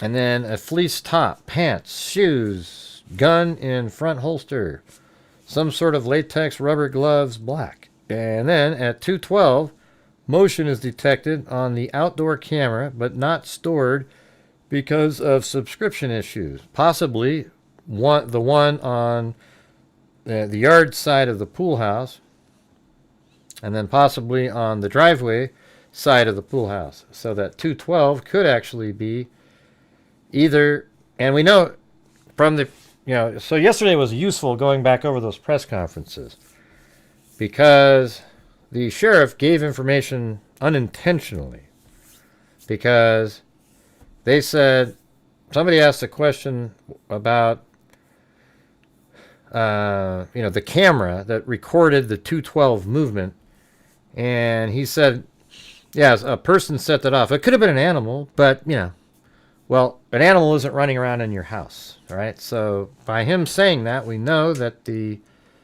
camera that picked up the 2:12 movement was out here, or this one right there, and I would think it's more likely this here. I don't know if this, who knows if they were working or the batteries weren't even working. Well, here's something I'm going to tell you. I'm not sure I believe that these were all completely battery powered, because it takes a person every so often, like a week or two, to take the battery out and charge it. So somebody that would do that is probably very aware that the system, you haven't paid your bills or something, like you're kind of, so I don't know how that all worked out, if that's how that's going. But I think it's probably this camera here, and that's why the FBI was messing around with it. But that filmed him going into the house right there at 2:12 at that point. And then at 2:13-ish, we'll just say, Nancy is alive in the house. So she's alive in the house the whole time. I mean, I could say that she's alive in the house. And let's see, a pacemaker still connected to the phone. And it has, since arriving home at 9:50. All right, so that means it was connected that whole time. So 9:50 to 2:12, her phone is absolutely connected. And it's still, even more than that, 2:28 even. So it's 9:50 to 2:28. She's at home. Nancy's alive. Pacemaker's still connected. Then at 2:28, Nancy is still alive and being removed from the house. Her pacemaker stops communicating with her phone. And there is expirated blood on the tiles outside. Now, we just learned from ChatGPT that could be 8 to 24 inches off the ground. And there's expirated blood on the tile outside. The front door indicated she was still alive as she was being removed. Nancy is stationary when she when she coughs, as there are circular blood droplets around the expirated blood. And then 11 a.m., Like, how many hours? 8 hours later, Nancy didn't show up for a friend's house to watch her daughter Savannah's church service on a streaming service. A call was made to Annie to inform her that Nancy didn't show up. At 11:56, family arrived at Nancy's home. That's kind of a long gap in terms of, checking, but, And then 12:56, family arrives. They call 911 at 12:03, which is just 7 minutes later. And then 12 minutes after that, the patrol arrives at the house. Other facts are that there's foreign DNA found in the house. A glove that the FBI says matches the type the balaclava wearing man was found. It was about 0.85 miles from the house. There was forced entry and the back door was wide open, according to reports, but again, who knows about that? Let's see, Rampage says, my wife, Vermilion Rain, said, if we can get 5 gifted, we will match it. Hey, there you go, we did it again. All right, you guys, we got another challenge in here. It's actually by Vermilion Rain. They said if we get 5 gifted memberships, we're having one of those massive lulls again. So if we could get the 5 individuals to gift 1 membership, they'll match that. Okay, all by themselves. So they'll do 5, and 5 of you just do 1. So if you can do that, that'd be fantastic.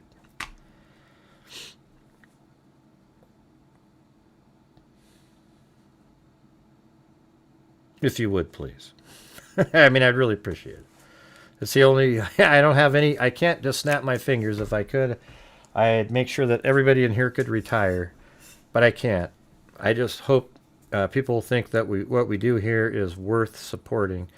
So, unfortunately, get monthly memberships, etc. I appreciate everybody being those, and if we had 10,000 monthly members, that would probably make it so we could survive, but it's pretty difficult currently. So we just had a challenge by Vermilion Rain. If 5 different people donate 1 channel membership, they'll match all 5 of those themselves. All right, thank you.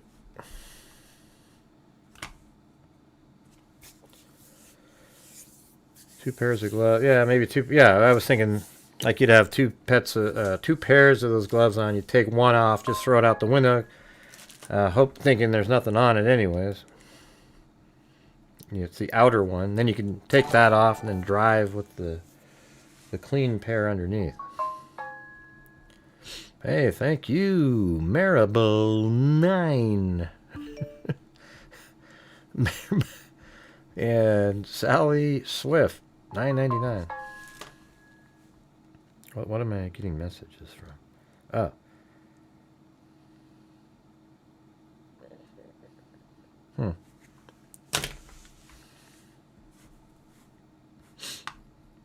Have to check that out later. We don't know if anything value was taken from the home. They didn't seem to say that. I guess if a burglary goes wrong, do you still steal stuff? Maybe they spent time in there saying, hey, where's your cash? Okay, where's this? Where's this? And there isn't any. And they're like, this sucks. And then she goes, don't you know who I am? I'm Savannah, and then they're like, oh shit. And then they take her thinking they're going to get a ransom or something, I don't know.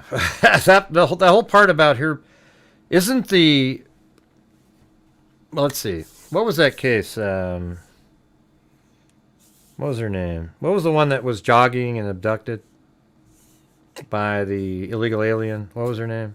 And that was like 8 years ago. The hell was her name?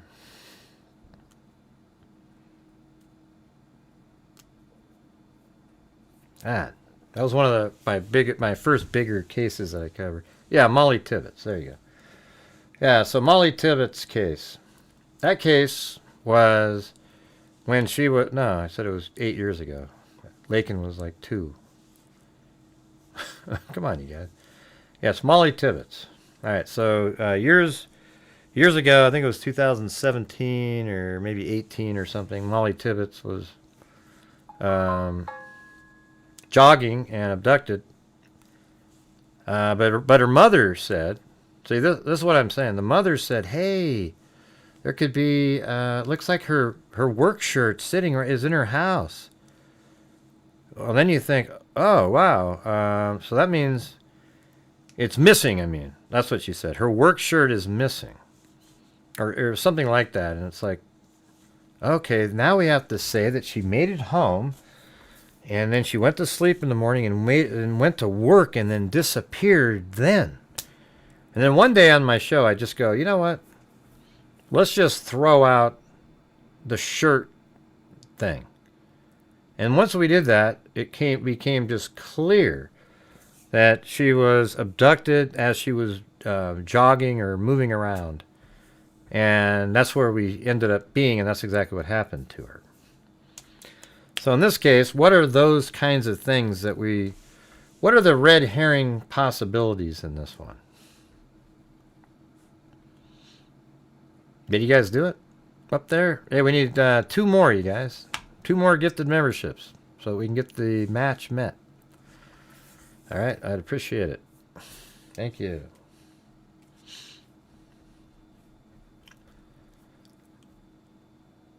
Yeah, so what are the things that are like, okay, it's that way with thinking that the relatives are involved. What was the thing that we were just talking about right before I brought that up as an example? Does anybody remember? Yeah, Gracie, go ahead, yeah.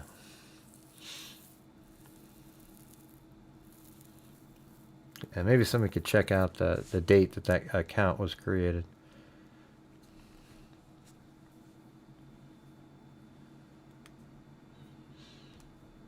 Okay, what were we talking about on this? Anybody remember what I was just talking about? Can somebody rewind and see what I was talking about right before I shifted to the Molly Tibbetts? Because I was just about to compare it, and I think that there's similar things in this case that keep us from, speculating in an area. The robbery? Is that what it was? Oh, yeah. Well, we don't know if anything was taken from the home. Right? That's the thing. But I'd really like it if we could get these last 2 gifted memberships to get to the goal. It's frustrating when there's so little interest. I'd like to be able to rewind in real life. Well, you can. You actually can. You just hit the button. Yeah. Hey, thanks. I'm a DNA detective. Just one more.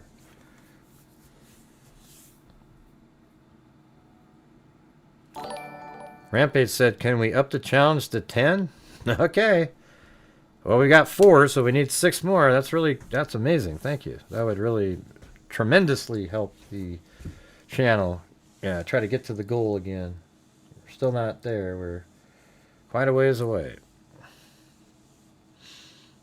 I mean, I guess we could just sort of, like if we can get a 5th one and then we just sort of see if that happens later in the show. I don't know. Does Nancy have animals? She used to have a dog.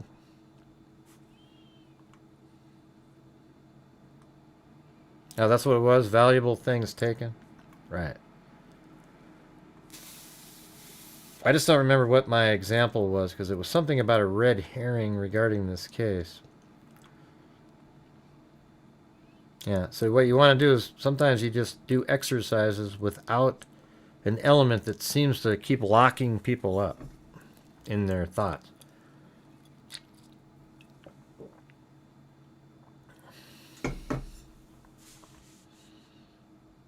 I don't know what that means about peasant. Talked about valuables taken from the burglar gone wrong. Oh, is that what it was? Okay. So I did say that.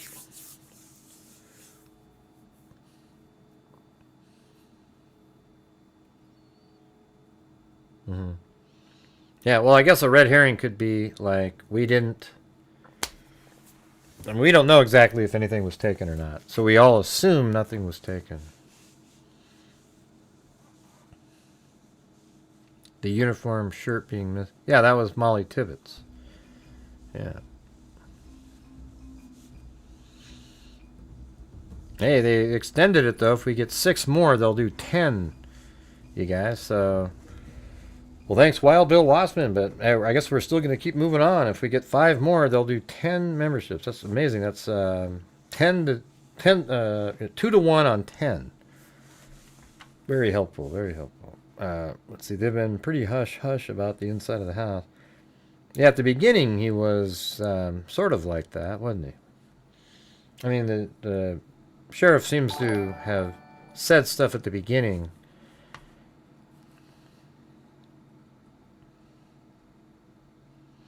Didn't have any pets. The dog she's seen in photos. I thought that dog died or something. Okay, so there you go. See, isn't that amazing?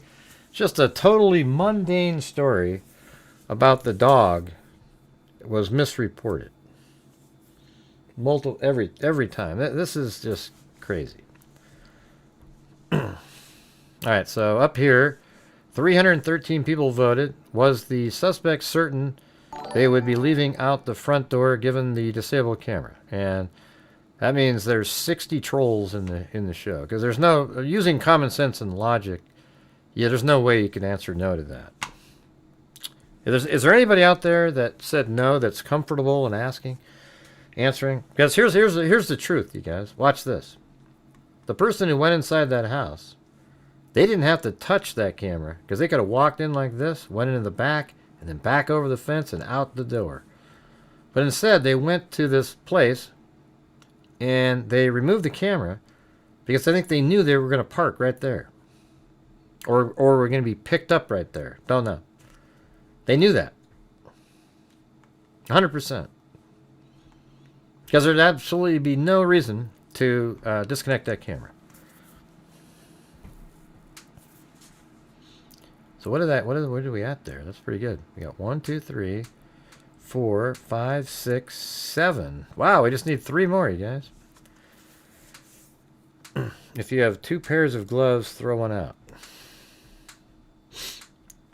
I think we just need 3, right? 1, 2, 3, 4, 5. Oh. Well, something was deleted. I don't know what that was. What was that one? It looked like it was a membership. It was deleted, though. I don't know. Maybe there's just 6.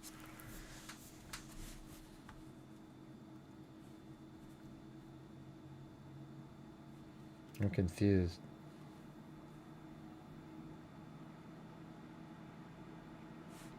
Is that Wild Bill Wassman? No, it's right above Wild Bill. Mara...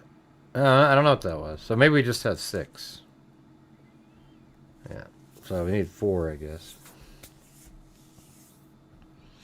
Here's my profile. Wild male. Yeah. I already thought it was in his 40s. I said it on the earlier show. He lives with his mother. Okay, get Zozo in here. He lives with his mother in his basement and plays video games. Right. Well, that Savannah appears alone. I don't think it's odd. He probably just was sitting around just going, you know what? I want to say something. Turned it on and said it.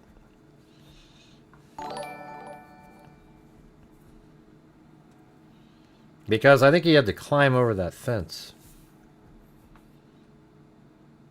Who cares if he looks over his right shoulder? People look over their shoulders. I mean, I'm just saying, why does it make any difference that he looked over his right shoulder? I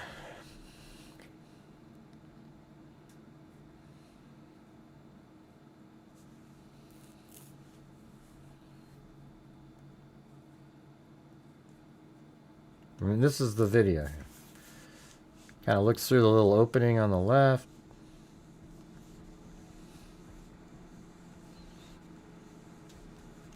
Well, it looks like we need 4 more gifted memberships, you guys, and then 10 will be gifted. by Rampage and his wife. Vermilion something. I can't remember how it was pronounced.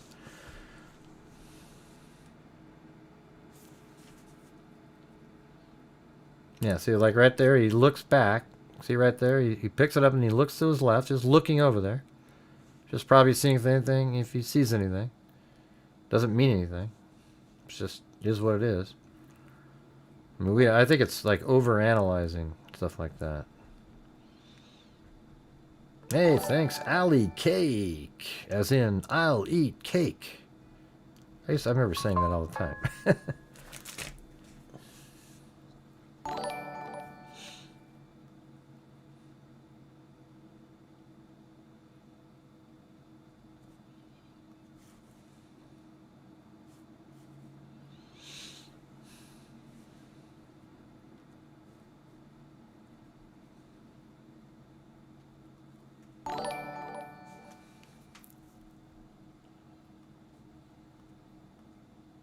So just 2 more to go. All right, let me make this brighter. Now, what are you trying to say, Papa Squatch? What are you focused in on there? I'm just trying to.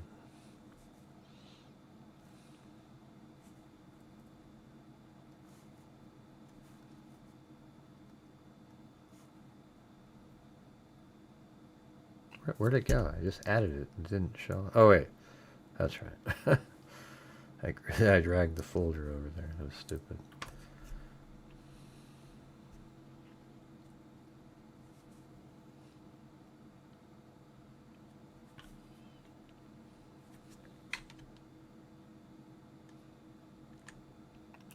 What the heck? Look at Bakalula. Hey, your challenge was met up there. Hey, very cool. To Vermilion. Wow, my brain is just. I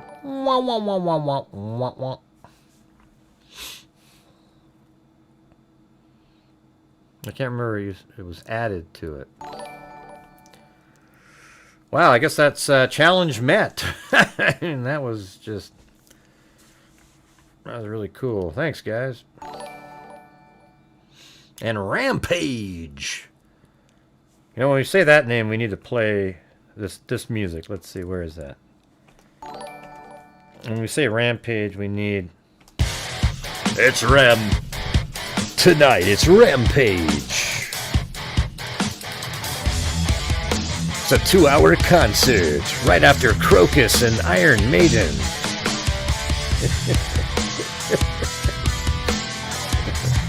Crocus. Crocus. I don't know how long that. I don't even know anything about that one. I just remember that being on the commercials. Anyway, thanks you guys. That was really nice. Crocus, Iron Maiden, they'll all be there. And Rat. Don't forget them. I think I have something from that. Let's see. Don't I have one of their... seems like I used to have. Stupid as... Nah, I don't know where it is. Used to have Round and Round on my soundboard here. I have. And those are the guys on the front line. Just magical thinking. Magical thinking.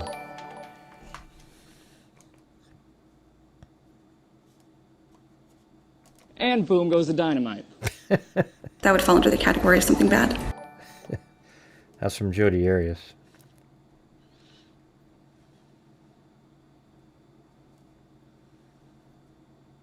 Yeah, I don't know where that one is. Oh well. Used to have it. Yeah, Twisted Sister, Quiet Riot, Rampage, Tonight. Didn't you like that one? Boom. Hey, very cool. Monster Truck Rally, his own entrance music. That's right. Whenever Rampage shows up. Tonight, it's Rampage. There we go. Where did you hear that the blood went down to the driveway? It was video on Fox News. They showed it. Brian Hinton got that wrong. I knew he got it wrong. Here, let me just tell you how it worked. Okay, so Brian Hinton said the blood stopped at the tile, and then he had this video and he showed it, but it goes like 4 feet, way down, like right there. Look, it's all the way over here. These are foot 1, 2, 3. How did it get over here? And then I said, I just completely, and I even told Ashley, I go, he says that it stops right there. How do you know it's not on the gravel portion? And she said, oh, he looked really, yeah, it's Brian Hinton, man. He looked really solid at it. And I go, nah. And I never once took that as gospel. In fact, I never even considered it. That on one show, we talked about the possibility of her being taken back inside the house. Because then it sort of fit TMZ's idiotic, hey, the front door camera was actually 228, not the, or whatever it was, 212, not the 147, blah, blah, blah, to make it match the bald-headed guy with the 2 backpacks. Yeah. And no, it's a real thing. Haven't you seen the video where the Fox News camera actually pans down into the gravel and there's like 3 or 4 blood droplets there? Yeah, you got to go check it out.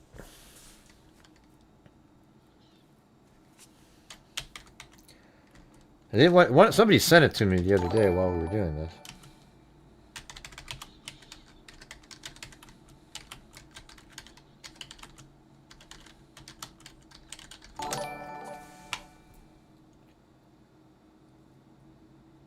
Is this it? Let's see.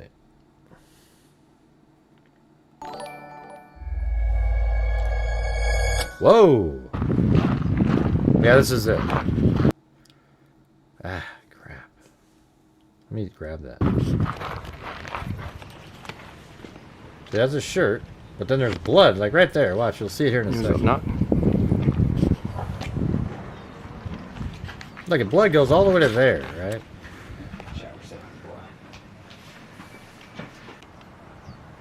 And then I said, well, how do you know it's not in the gravel? And look, it's right there. Ding, ding, ding, ding, ding, ding, ding. So yeah, it's definitely went all the way to the driveway. Okay, you got it? All right, thank you. How do we know that's not ketchup from one of the people who ordered food, Gray? I don't know. Doesn't look like ketchup. But they but they freed the crime scene, Gray. If she started telling him who... Yeah, exactly. Well, I said that earlier in the show, Dritch. That maybe when he went in, she started saying, don't you know who I am? She said, I'm Savannah's a really famous person. Maybe she thought like he was going to do something to her. And she tried to use that as a bargaining chip to get out of it. And then things went wrong anyways. And she died. I don't know. I hope she didn't die, but, she was taken out of the house for that particular reason. And then the person sort of struggled, to create a crypto wallet or something, and, whatever. Anyways, thank you very much up there to Bakalula and Rampage and everybody else who made the goal there. That was, the challenges. That was pretty cool. I've heard of Savannah Guthrie. I never watched her. I'm not a NBC fan,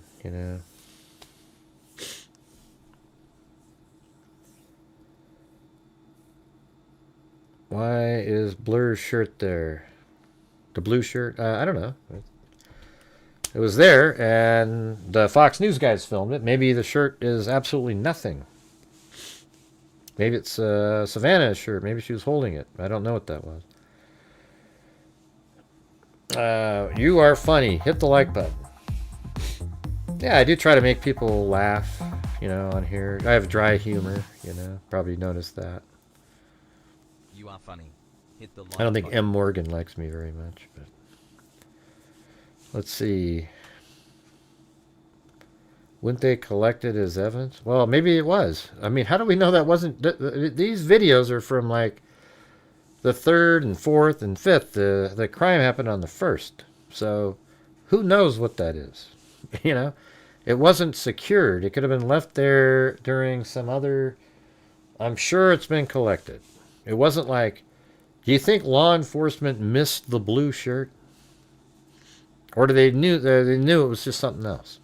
Seems like it'd be pretty hard to miss.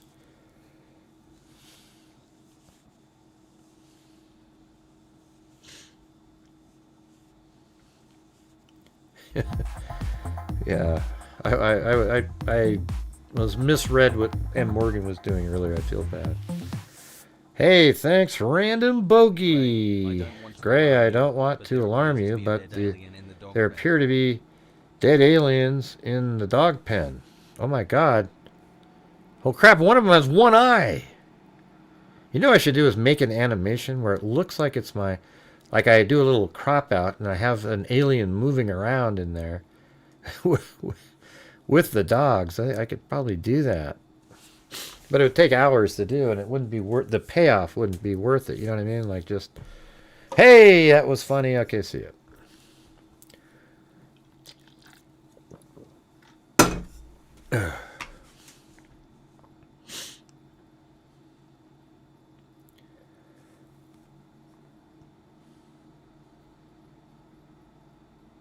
Yeah, I think the key is the unknown DNA in the house,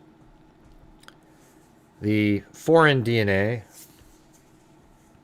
I wanted to use the word derelict, but that's not the correct term. There's a word that's sort of like that, but I just can't remember what it is.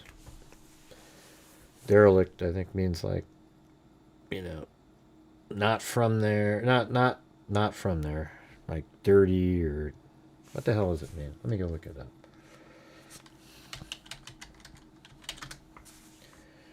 Yeah, very poor condition. Yeah, something like that. As a result of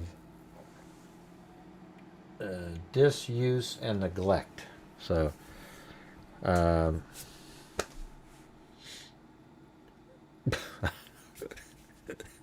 was gonna name a YouTuber, but I didn't do it. All right, hey. Yeah, I sleep with a pillow kind of up a little bit sometimes. Why are we talking about that though? I thought gloves he's wearing were leather, but no, seems possible. Latex over. Yeah, maybe they're like latex over something, and it's just mimicking the shape of the glove underneath, and it's really tight. I guess that's possible. However, the gloves are shinier than the normal gloves that were, what is it called again? Nitrous or night, whatever the hell the term is. Nitrile. So I guess it's possible that underneath there's something, and that's just so tight to it, but these are too big of wrinkles for the typical glove like that. They're really tight little seams in those. Hey, thank you, Danny Mitchell. What do you think about the addict protestive SVC card? Huh? What does that even mean? Let's see. Feel so sad for Nancy. That guy would scare anyone dressed like that entering your home. Right. And for certain, there probably is an absolute spike on the heart monitor in the pacemaker. No doubt about it. But what happened in the media is somebody was opining on that, and then they associated that with 228. Oh, she had a spike at 2 in the morning. Well, no, they said 228, it stopped connecting. Could you? Okay, I was thinking, Coco, of some of the live streamers.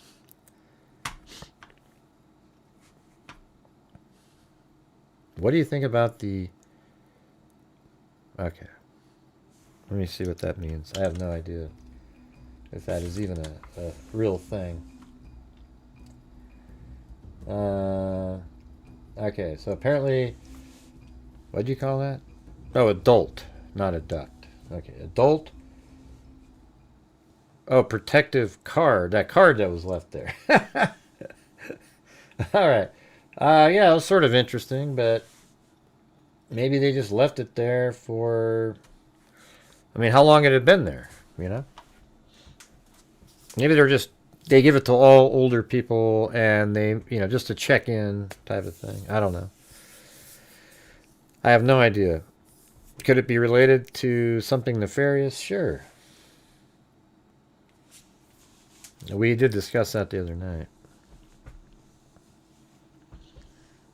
You know what's funny is I took your comment and put it into Google and it knew exactly what you meant. I thought you were talking about some new SV card, you know.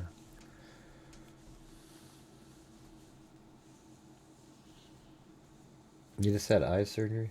Yeah.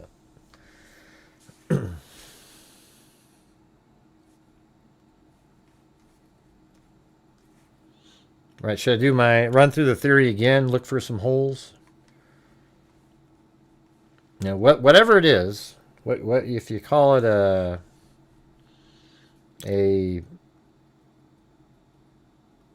know, a robbery gone wrong or a hire or whatever the hell you want to call it.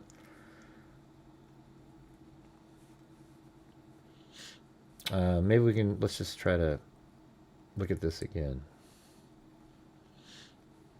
I just think it would have to kind of work like this. That's where SWAT was. How did I get way over here? Jesus.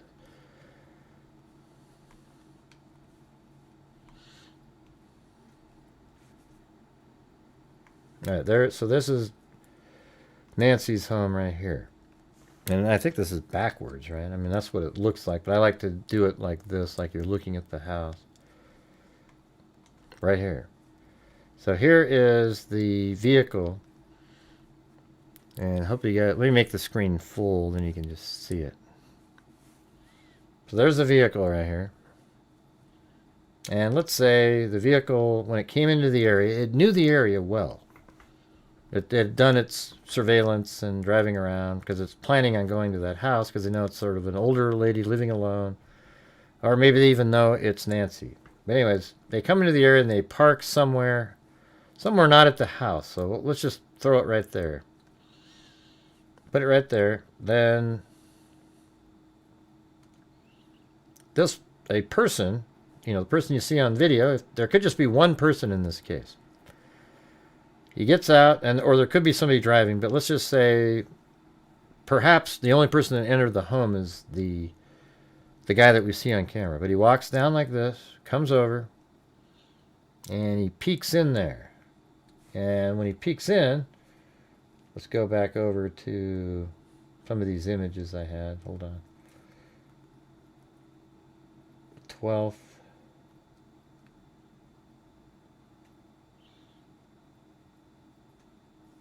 God, what day did they release those? Was that the 11th? I think it was the 12th, wasn't it? No, because there's already 10th, 9th. I don't know what day they released. Do you guys know what day that was? That was a while ago, though, wasn't it? Like, not just 4 or 5 days ago.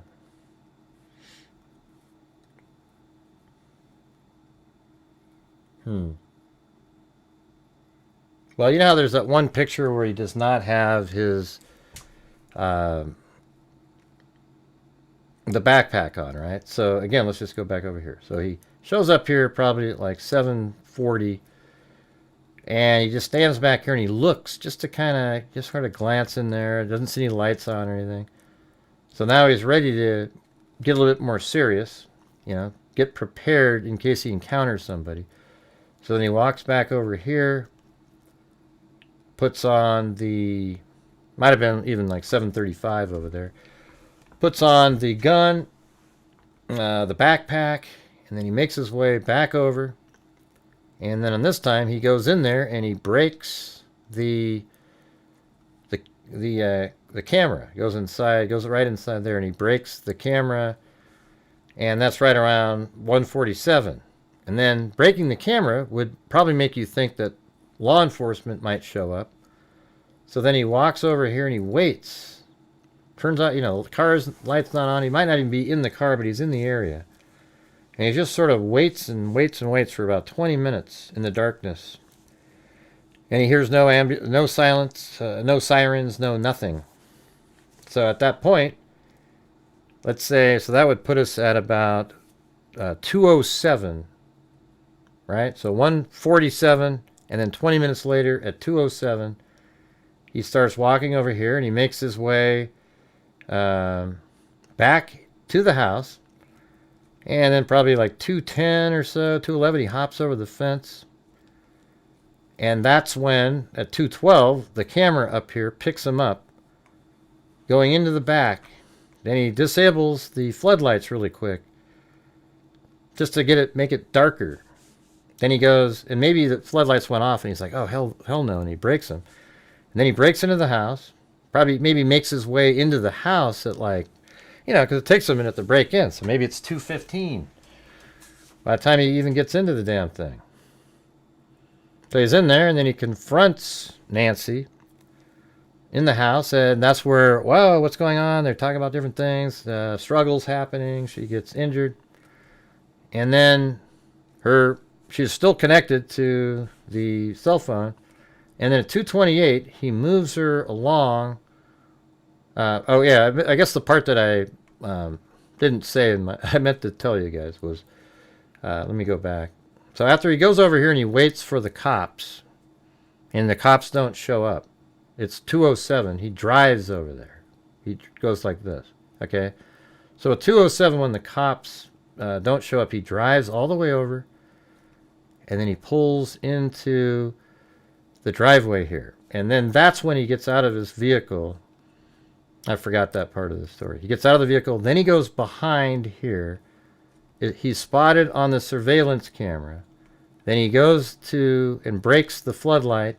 Then by the time he gets to the house, maybe it's 2:15. Then he goes inside the house, and that's when he confronts Nancy. Things happen. Then he goes out the front door and puts Nancy in the vehicle that's already parked right there. And then he takes off. And so he would get in the car. Nancy's in the car. And then from there, he takes off and goes around and perhaps ends up driving around and tossing the glove over there. Okay, doesn't that make some sense? And this is for the people who came later, right? So, sorry I left out the moving the car part, but I think he moved the car and only had it exposed for about, let's say 16 minutes while, he'd already waited 20 minutes to see if any cops would show up. So he was willing to risk that, and it was also in a position where he could just pull it right out. Now, parked back here, you're trapped. If a cop car shows up, you just pull right there and you can't get out of there. No, you can't. You can email me a photo.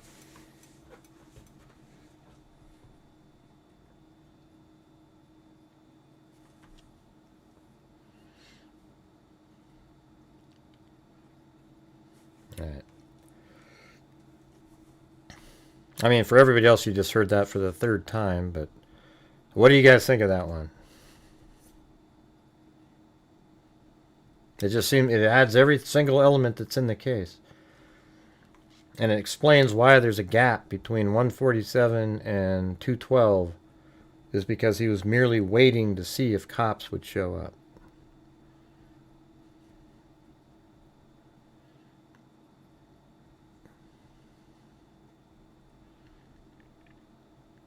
Yeah, maybe.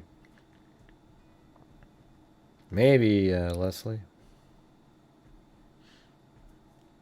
All right, cool. All right. Well, I'm glad you guys at least think, I mean, it's reasonable based on the information. It kind of includes, there's nothing in there that isn't part of the case.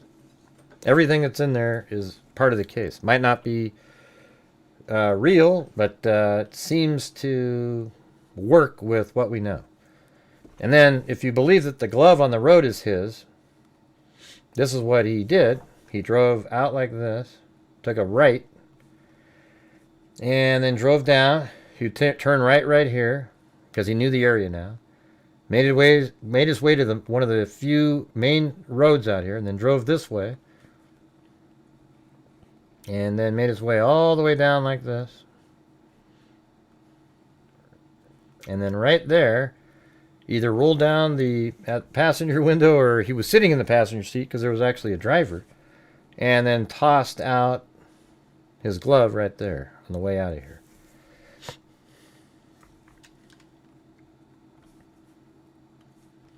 All right, cool. All right. Yeah. I'm not gonna make it illogical as long as it keeps all the elements. It keeps all the elements in there. Keps. Jesus. Wow. Let's see.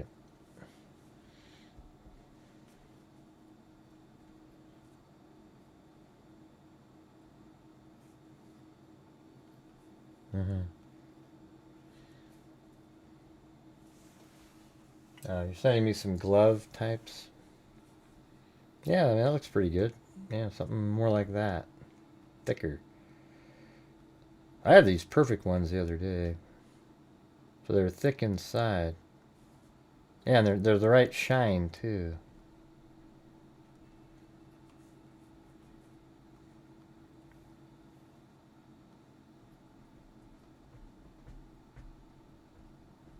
And maybe that little black thing there is what people called a tattoo. That's another one of the bogus things that people did, the tattoo story. Wow. Yikes. That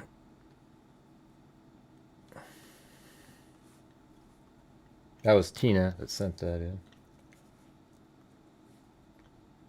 Hey, we got a coffee from Lisa Valenzuela.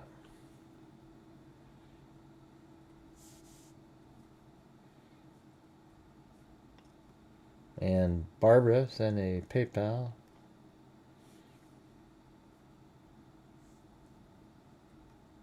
Let's see. I wonder if somebody sent the same. Yeah, those don't. See, these can't be the gloves here, though. See that little shiny, that little texture. You'd see that in the video. But nice try, though. Nice try.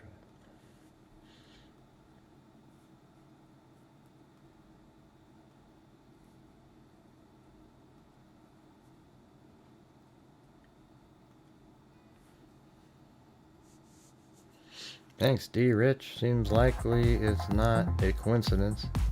The two separate houses rated were both linked. Right. Yeah, and that's something I wanted to talk about tonight. It's not a coincidence the two see, there's texture on those other gloves you sent, too. There's no texture on these.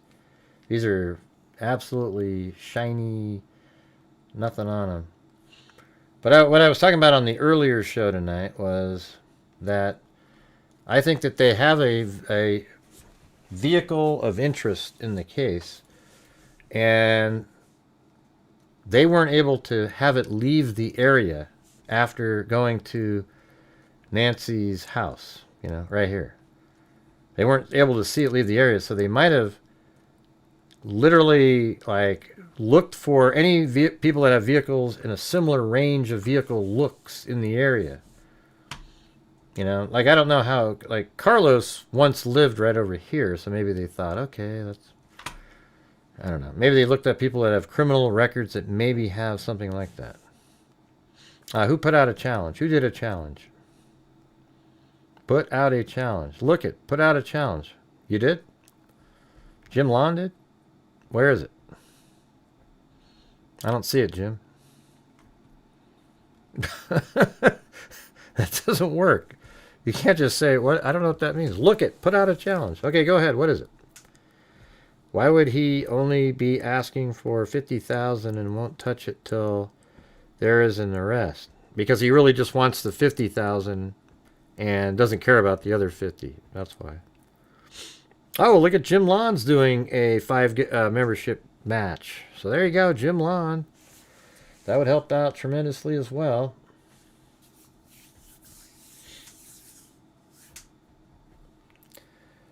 I'll tell you what, if you guys match Jim Lawn's, I'll donate 5 too, And that'll be 3 for 1 on your end. So if you guys do 5 single memberships, I'll donate 5. Jim will do 5, and then that'll be 15.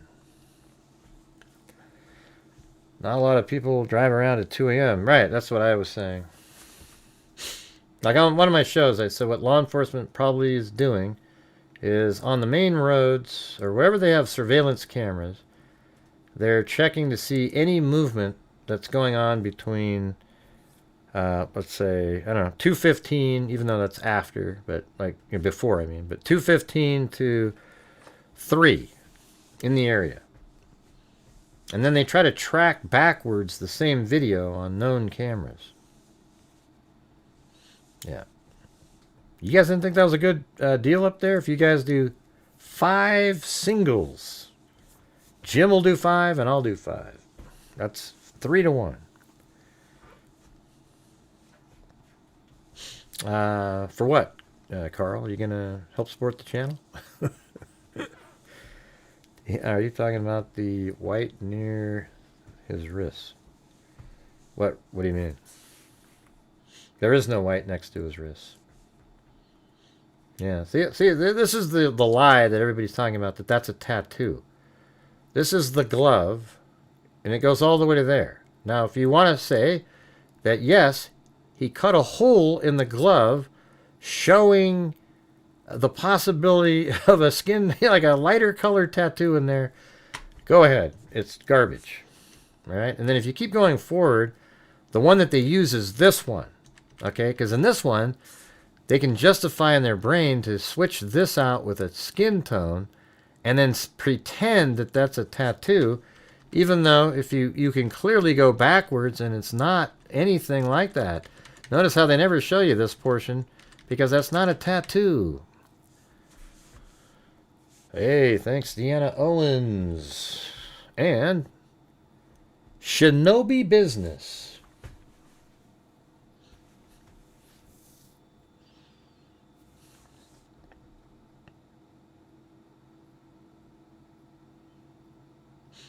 Yeah, the 50,000 is all the person wanted. That they're trying to make it seem more legit by saying, hey, and only if it, and if you get, because you wouldn't even be motivated to pay the person after you found the person, right? So this person didn't care about that. Like they go, hey, I'll tell you what, I'll give you the other 50 once you've recovered her, then send me the other 50. Yeah, we'll get right on that.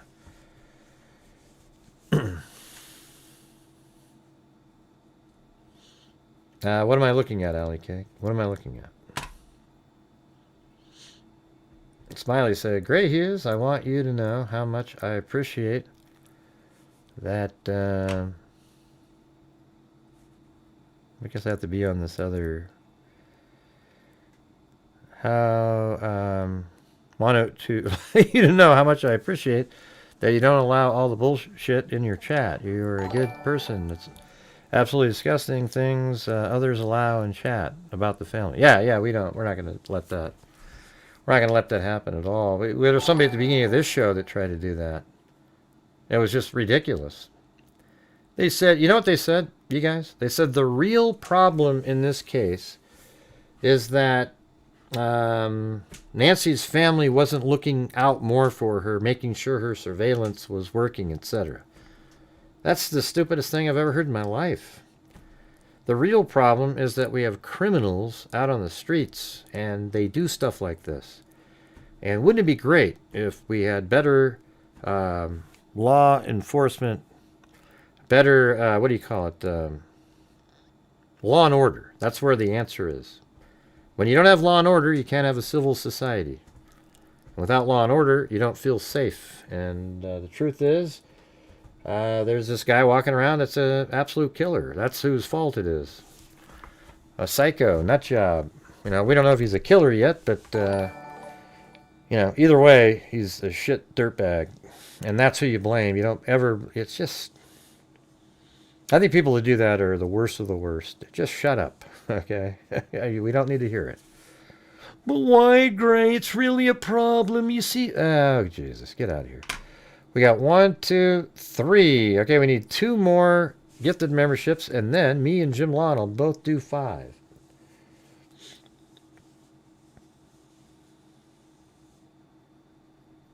Oh, whoa.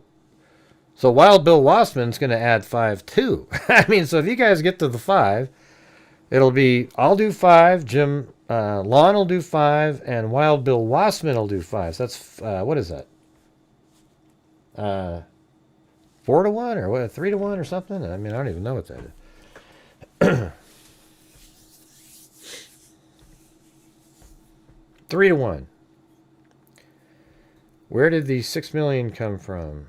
What was that? What was... Maybe you like watching the $6 Million Man, you know, with Jamie, or what was his name? Steve Austin. The Man Barely Alive. We Can Rebuild Him. Remember that? The sound of his eye. And then Jamie Summers, the $6 Million Woman. Or Bionic Woman. And then, remember the guy that came in? He was a $7 million man. We have the technology. We can rebuild him. No, that's not what it is. That's the Blazer one. I can't remember what the... It was a really cool... Yeah, Lee Majors. That's right. I was trying to remember his name. But his name on the show was Steve Austin. A Man Barely Alive. We Can Rebuild Him. First they had that crazy little experimental plane crash on a runway, and then they do the whole thing there. Did we get there? All right, what do we got? We got 1, 2, 3, 4. We need one more gifted membership. Oh my God, there it is, Jeff H. And here we go, everybody. Here they come.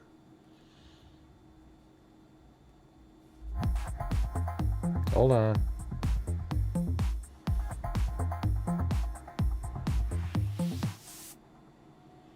Ding ding ding ding ding ding ding ding. All right. Okay, I just did mine. They got in there. Was it bad move to reveal they tried searching for her pacemaker signal? Well, isn't that weird? Where are they looking for the pacemaker? Are they flying in this area? I mean, like right here. Should we go check out? Do a little back engineering on flight radar, you guys? What do you think? See, I've got a subscription to all the stuff, you know, like, that's why, you know, I try to make an income because we have to pay all these different things, and, you know, you got to live too, right? And then we also donate thousands of dollars, so we really do all the stuff over here. All right, let's go check out, when were they doing this low flight thing? Was it today, or when were they doing that?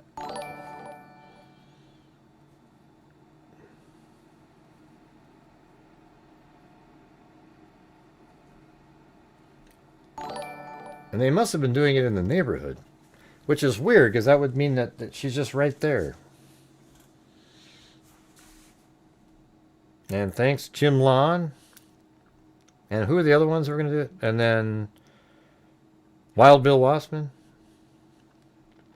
I don't know if he said... maybe I read that wrong or something. Yeah, signal sniffing.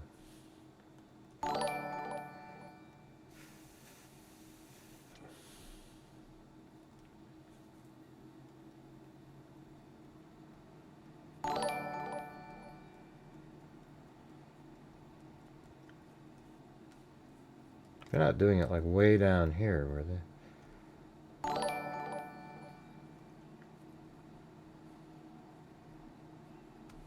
I lost my Tucson.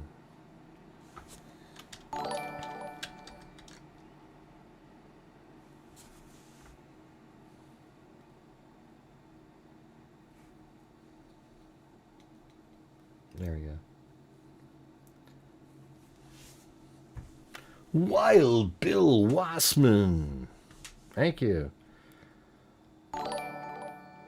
Wow, very cool, you guys. Got a lot of members in here now. Just have to make yourself available. Got a lot of generous freaks out here.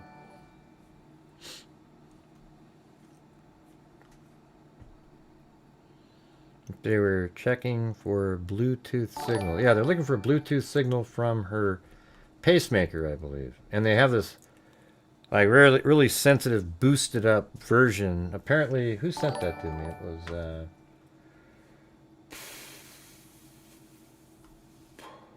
Ryan. So let's see. Let's take a look at this. I guess there's this guy. He said, you know, Dave Kennedy or somebody says, I passed my research to law enforcement. Looks like they are using it. Super cool to see this unfold. I hope they find her. High-tech Bluetooth scanner used to track Nancy Guthrie pacemaker signal via helicopter. Guthrie case takes an urgent turn. A $10 gun holster sold at Walmart may provide clues. So I guess they're, you know, let's see, gun holster Walmart. So let's see if we can find that really quick, because that should be simple. I mean, how many are $10?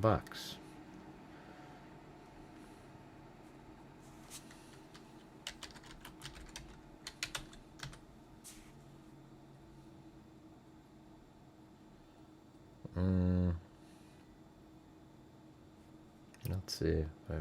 I saw them out here further. Okay. Oh, let's see if they've got it.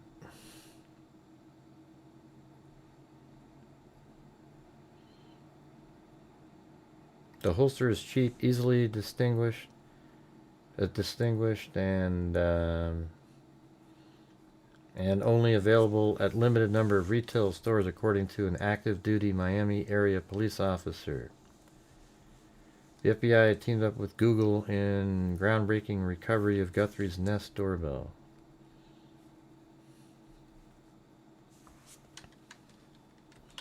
Walmart gun holder.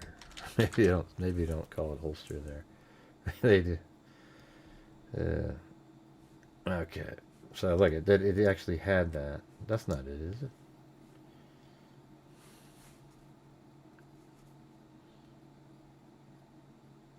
See, his has, that's like a, I'm not sure, I don't think that's a shadow right there.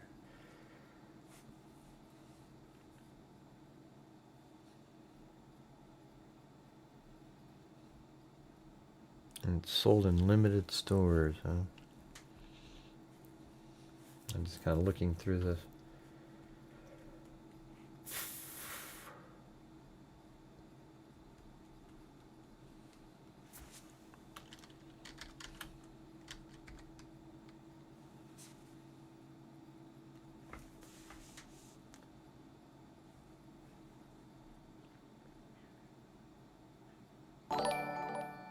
Welcome, Marla.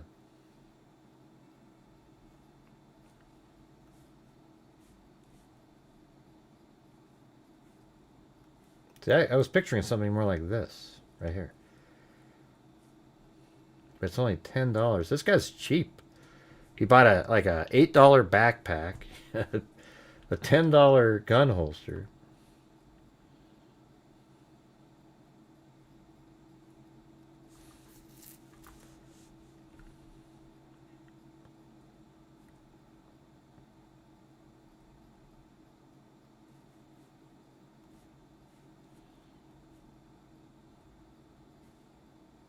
I wonder if that's it. And it's actually black, but it's shiny, so they...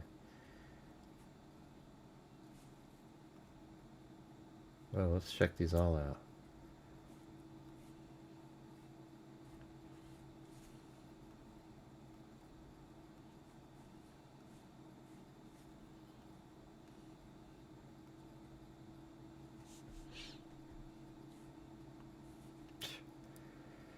All right. What do you guys think? Some of these are looking pretty... Some look possible.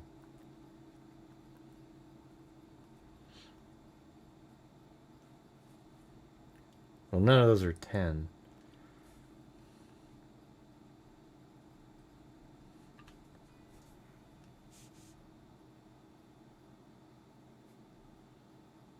Does it have a price? Oh yeah, how about this?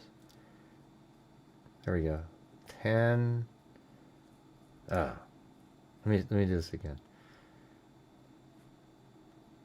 Like 9 to 10. Way out, even how about like just even 11? Okay, ooh, hey, that one looks pretty good right there, shape-wise. Look at that one. That's 997. Yeah, I just did it. Let's see.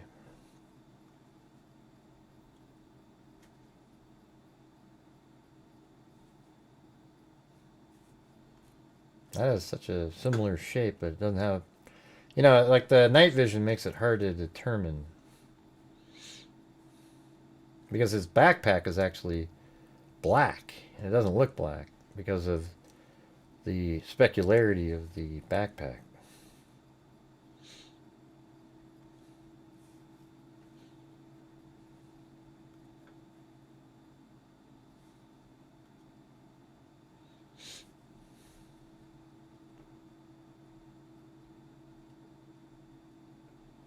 Now we're getting away from the holsters now.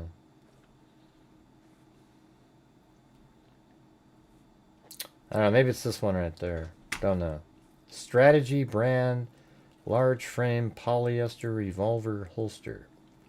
And because it's polyester, maybe it looks light like that because light reflects off of it. You know, who the hell knows? But I don't have any more to look at. And they said they're only sold at limited stores, so maybe that's a problem.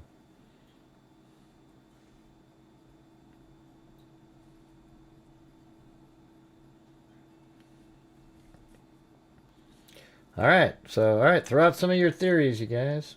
What do you got?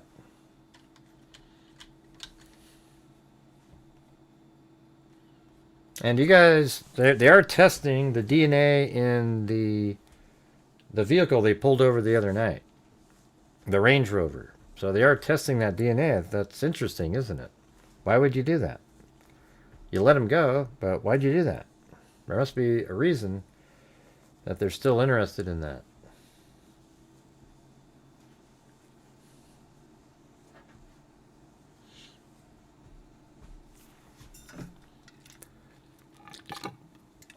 Oh man, thirsty. I think it's totally random. What is? The crime? Yeah. I mean, it could be. If it is a... well, random... I don't think it's random in terms of, like, somebody just showed up. You know? Like they didn't know anything about it. I think they planned it out at this house. But the person might be random. Hey, look at that. Marty's Bar and Grill. He came out with a crazy challenge. Look at that one, you guys.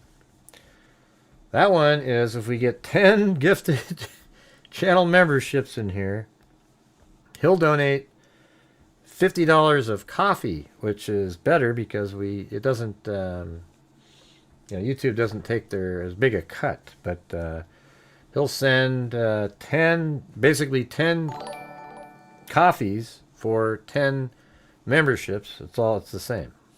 All right, so there you go. Yeah, Marty and Lisa always do the coffees. So if you guys, that would be, you know, if you can, you can. I'd appreciate it. You know, we have these patches of time where the channel does better than other times, and maybe this is one of the good times in a short month. But you know, definitely need to you know, take advantage of having months or a month or so where we're doing better, because we always have these times where it's slow, you know. So if you guys feel like you can help support the channel, it's up to you, but I'd appreciate it. Nobody's required to do anything. Even if I sit here and go, hey, you guys, if you can't afford it, I'm not talking to you. Okay. Don't feel like any pressure or anything like that. Just hit the like button and watch. I just try to make things happen. Hey, thanks Sandy Shirley, Rampage again, and Charlotte Denny and Deanna Owens. Oh, and there's Sandy Shirley again. Thanks Sandy Shirley and Wild Bill Wassman. Wow, we already got the 6. Yeah, I think it's possible that the person is random, like they don't know Nancy, but at the same time, doesn't it like taking her out of the house? It seems like her knowing the person would make that more likely, right? The fact that she's removed from the home, it seems like it would make it. It'd be better odds that she was removed from the home if the person in the house is somebody she recognized, and that would make it so that they had to remove her, right? But at the same time, that's not good for her survival, because there'd be no point where you could return her without her saying who you were.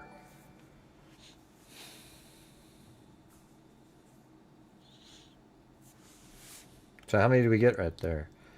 1, 2, 3, 4, 5, 6. And how's it going, Marty? Marty's Bar and Grill. Now there's 7. Well, thanks so much there, Mike Redmond. Maybe I should do this one.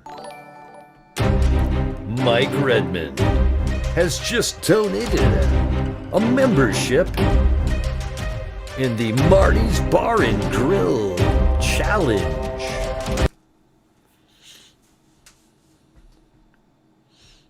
Yeah, that could count, I guess. Timothy Cecil. Why not, huh? So wouldn't that make, that makes it 9. That's equivalent. Although you could have just bought 2. Oh, yeah, they don't sell 2. That's right. They sell 1, 5, 10, 20, 50, etc. Like Bakalula did 20 earlier. Looks like that 997 revolver holster is the stock at 2 Tucson Walmarts. Oh, yeah? Cool. I don't know if that's the one. It might be, though. It has the right shape, don't you think? No, not really, Jim. Yeah, I think I think it's easier for a lot of people to help support the channel inside the show than jumping out. So I don't. It doesn't bother me. Well, thanks, Bad Juju. I think that's it, right?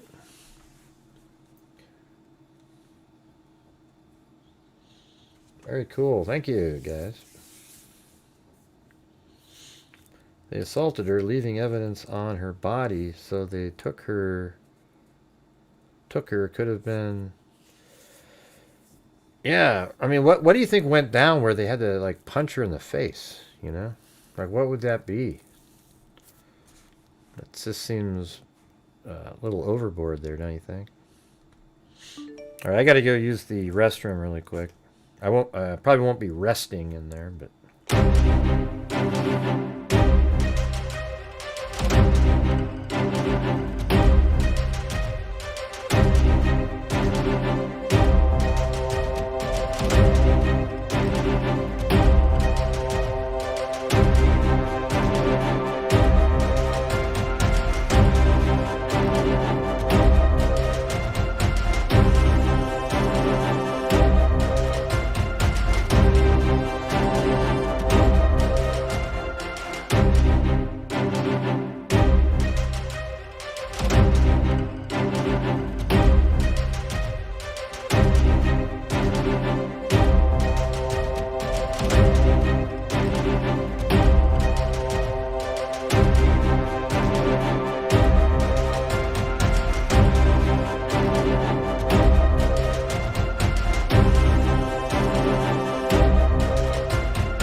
Come on, that's pretty good.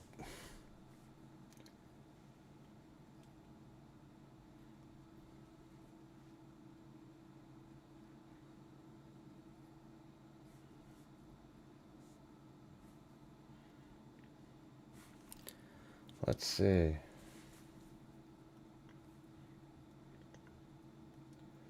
Yeah.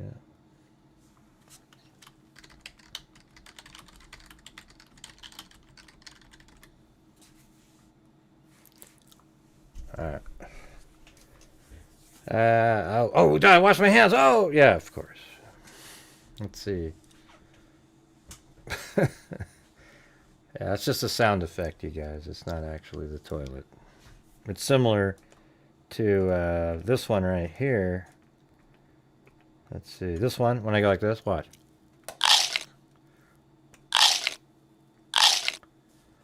You know, or take my phone and go. Oh, jeez. Hey, thanks, Miss Kyla. Someone who doesn't want to have DNA. Right. Yeah, so it could have been, that's definitely a possibility that the person went in there and there was a sexual assault component and they took her body from the house. But it would be pretty quick, though. You know, I mean, most of these, they don't just, like, they're there and they're out of there. I mean, this would have been, you know, 12 to 16 minutes of time. You know, that just seems not very likely.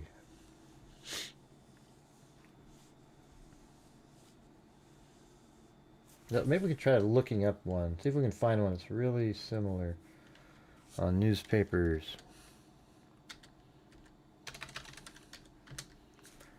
So the keyword would be something like elderly woman abducted and assaulted. Let's see, abducted from home.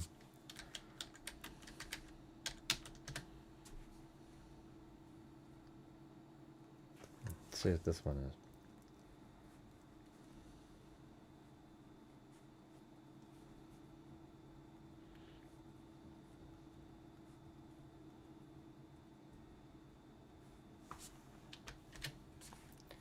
Yeah, that might be tough to have that particular combination of words, but it could be somewhere. Let's see, elderly woman abducted from home. That one might.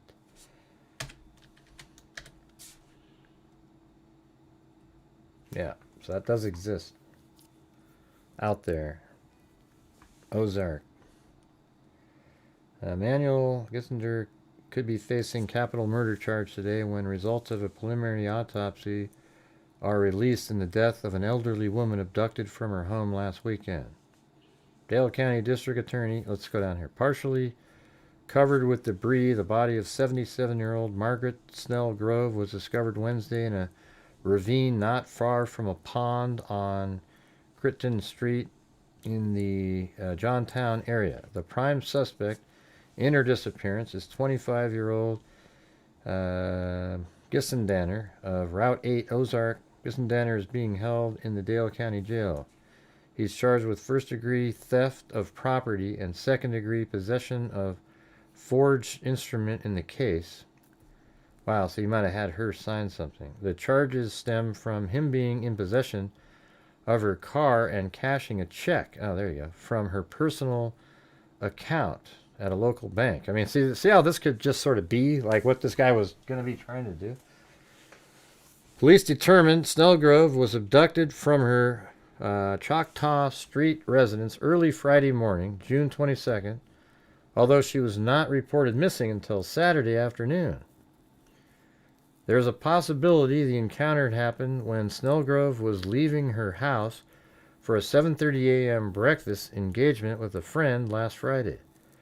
The two women met every morning for breakfast. See, that's why she was reported too, I bet. She didn't go to church. This lady didn't go to breakfast. And then would walk 2 miles in Snellgrove's neighborhood. She never arrived. There you go. So her friend went to the house and couldn't get anyone to come to the door. She thought maybe she went someplace else, Spivey said earlier. Then no one heard from her, and they checked on her Saturday morning and again at lunch. That's when neighbors decided to call the police. Foul play was suspected in her disappearance when police found indications of a violent encounter in the backyard, just like she has blood. And I mean, this is really similar, isn't it? I mean, for 5 days, authorities conducted an intense ground and air search, often working late into the night. On Wednesday, searchers were out less than half an hour when the cadaver dog discovered her body. I mean, look at that one. That one's so, like, seems pretty similar, doesn't it? And that was in Dothan, Alabama. That's interesting. That's where that other case that we covered a while ago. Let's see what this one is.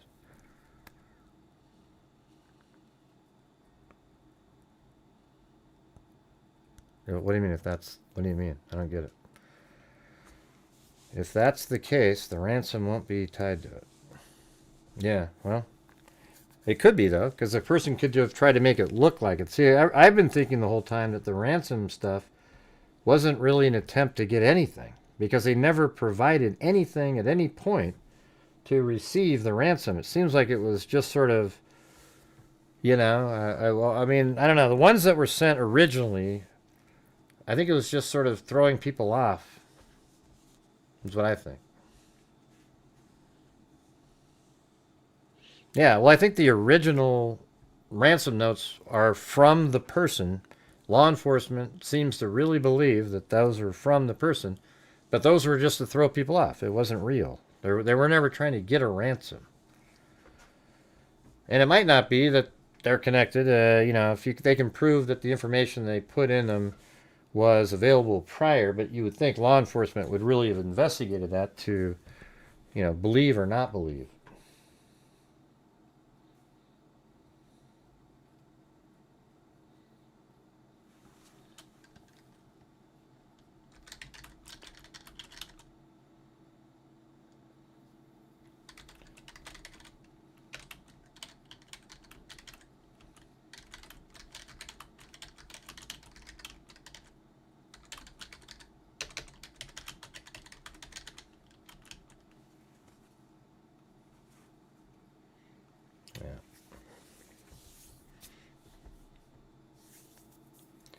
Let's see. Wonder if anyone younger ever stays the night over there, and maybe that girl was seen in a previous time by the perp.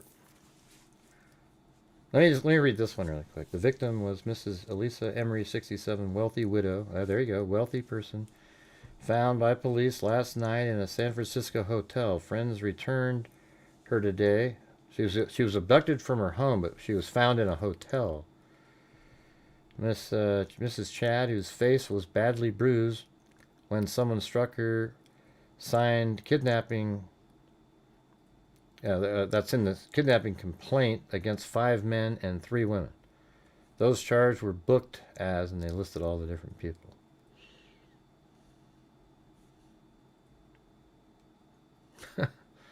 That's ridiculous. Anyways. So there's a whole bunch of cases out there. I mean, you get the right, you have to type it in correctly, and then you can find them. I know it's not as interesting. We had 560 people watching. Unfortunately, I had to go to the bathroom, so 70 of them left. And then I started showing a past case, and then that's not interesting either, so they leave too. Yikes. Let's see. Most of these perps nowadays all know about the ping from cell phones, so I would think I'm just reading this. So I would think he had to go based on surveillance and memory, in my opinion. Yeah, that's right. There's no map. Nobody had a phone or a map or anything, you know. Anyways, yeah, thanks, Marty. Marty's Bar and Grill. And he doesn't have the bar and grill anymore, but he used to have a bar and grill. And so, just so you don't think, well, let me show up to your bar. Thank you, Cheryl Bullock. Thank you very much. Yeah. So what do you think, Zozo? What do you think's happening here then? What do you think?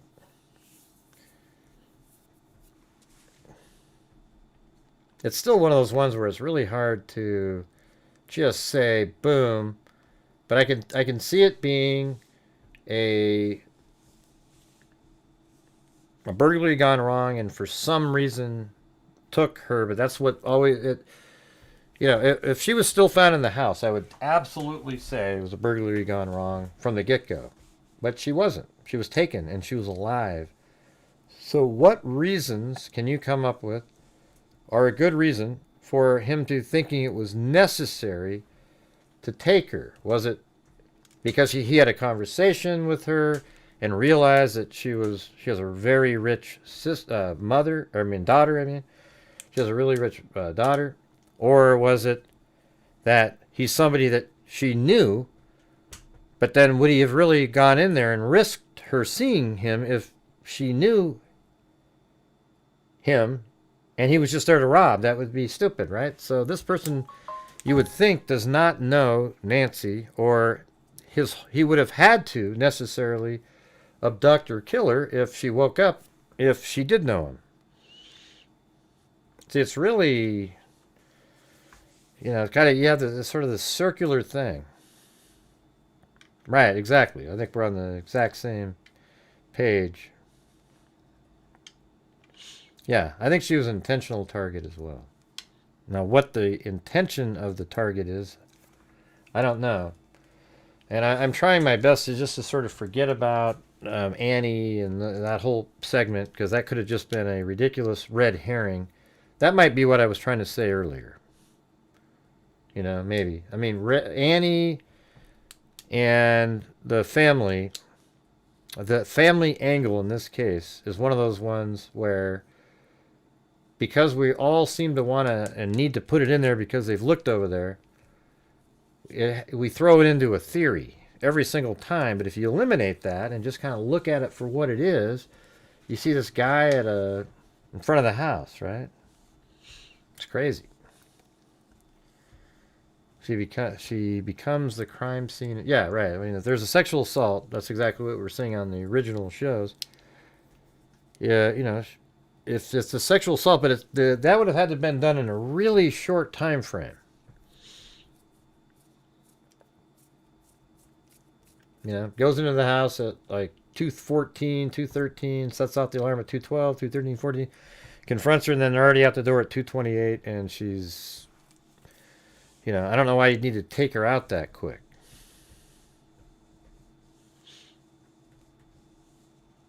Yeah, look at the dogs. They're going nuts over there. Oh, they get their dinner. They get really good food. A lot of times I'm like, can I have a bowl of that? I mean, it's like, you know, ground turkey. I don't know. Maybe there's a little bit of rice or something in there. A little different. Yeah, man, they just... The spike in security cameras and subscriptions. We just installed cameras prior to this, but I don't know.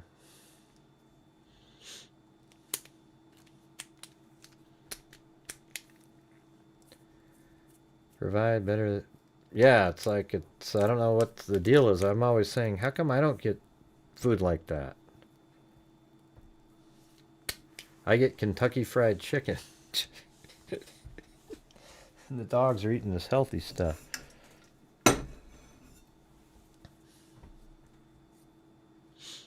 Yeah, Benny sort of reminds me of like a Pomeranian tail. Totally different body. You know, like if you would think it because they're both Chihuahuas that they'd have sturdy bodies, but Blue is really sturdy, and so is Clancy. You know, like you pick them up and they're like a rock. But Benny is lanky, just like a cat. Exactly the same when you pick up a cat. That's what he feels like. And it's sort of strange.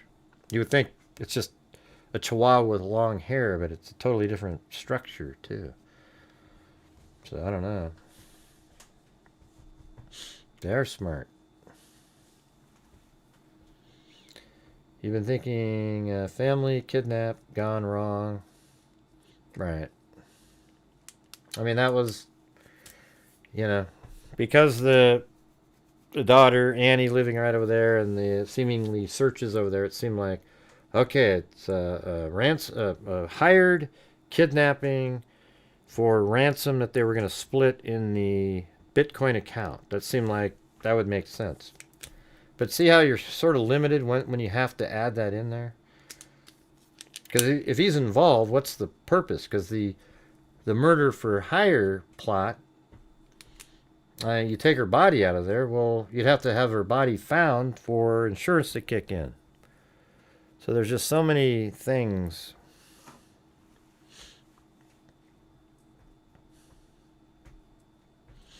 What was that one case that we had?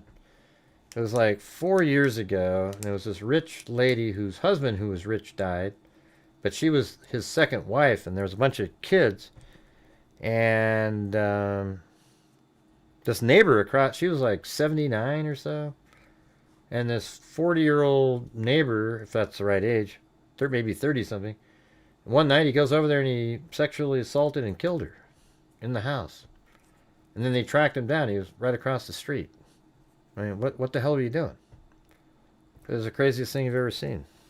Made no sense at all. Anybody remember where that... It was over in the northeastern part of the United States, if I remember correctly.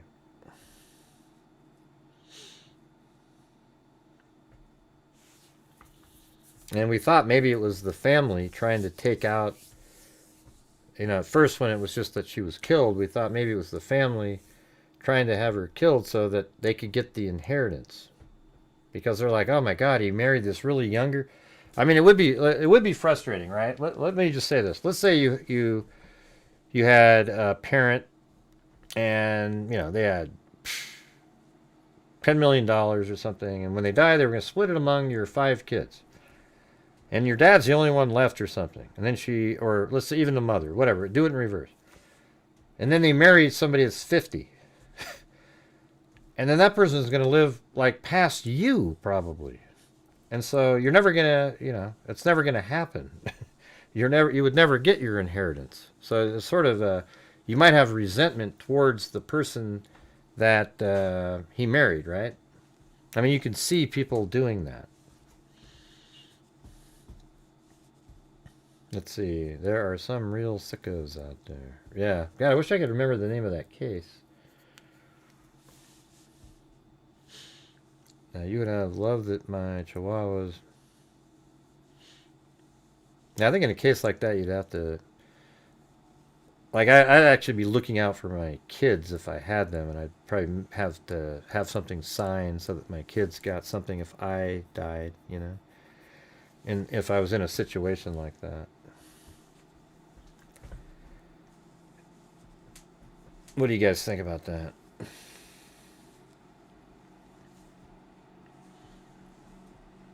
Wasn't the killer 16? I don't know. I thought he was a little older. I thought he was 30 or something. He lived right across the street. Let's see.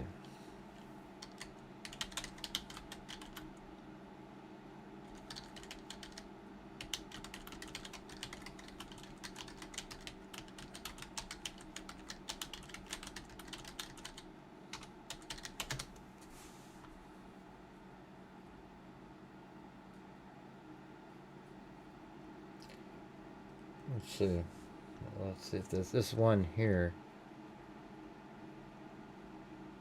I don't think that's it.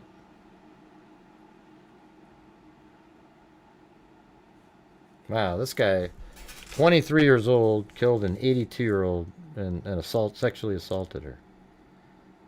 They're able to obtain Martel's DNA. Wow, maybe that is it. Was that her? Hold on, I gotta go look this up.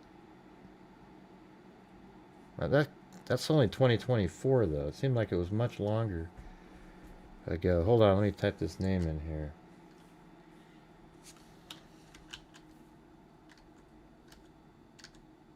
Now, what was her name? That seemed like that was it. Roberto Martin. Roberta.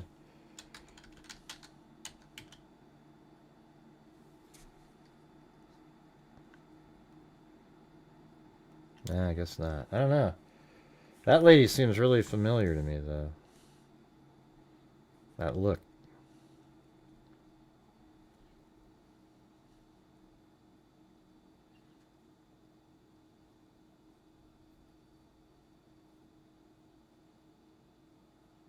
Police interview with Martel's girlfriend where she told them he was abusive.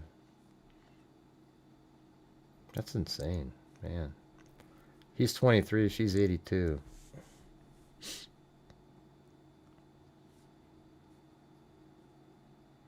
I think she was 70-something in the case we're talking about.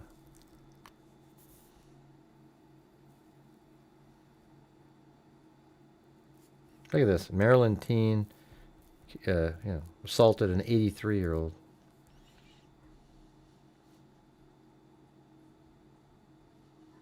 I gotta remember the name of that case. It's pretty interesting. Oh, you like the wooden frames? Sweet. Me too. Why do you think Savannah said to the abductor, "You're not lost or alone"? Just that there's other people that have been in the same situation.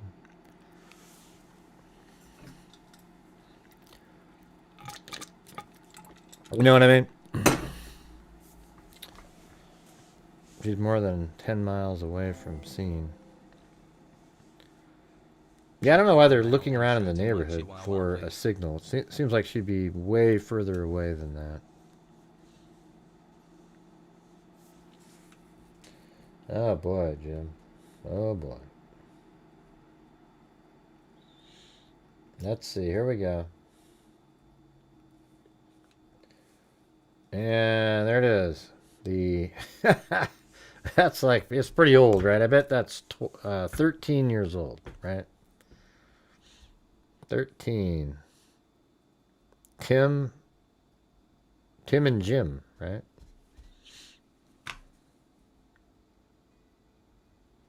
Nice.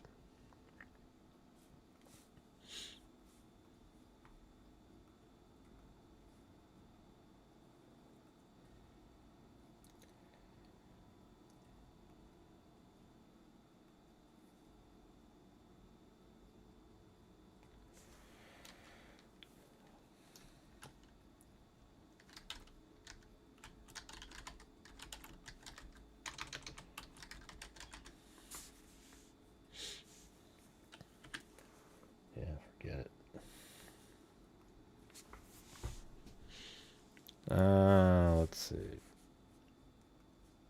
My friend thinks it's Mexican. No, it's not. That doesn't say why. Oh, it's just cliche, you know. It's like, hey, I mean, if it is, it is, but I just don't think so.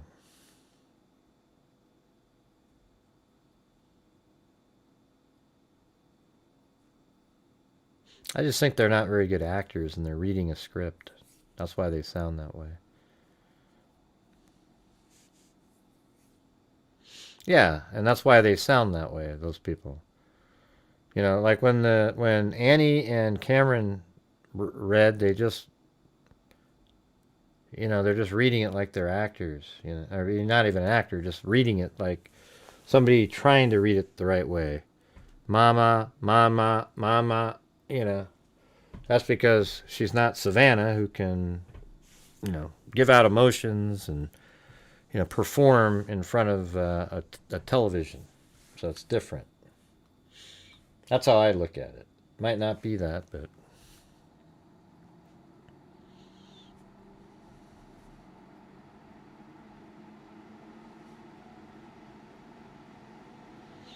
Yeah, they should have just let him speak without reading a script. Just give them sort of what they need to be talking about. Did I ever show you guys this thing? I've got this. Can you see this? Watch. It's like a crystal with blue inside of it. It's pretty cool. Like I took his face and they made this little crystal light thing that you light it up from below and you can see it. Here, let me do it on the main one here. See that? There's blue, everybody. It's right there. Let's see if the battery works. Yeah, there we go. Here we go, watch.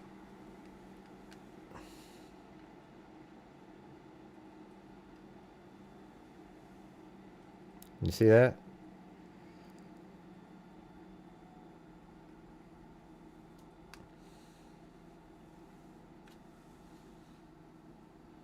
You guys remember that? Oh wow, that's crazy right there. Look how good that looked.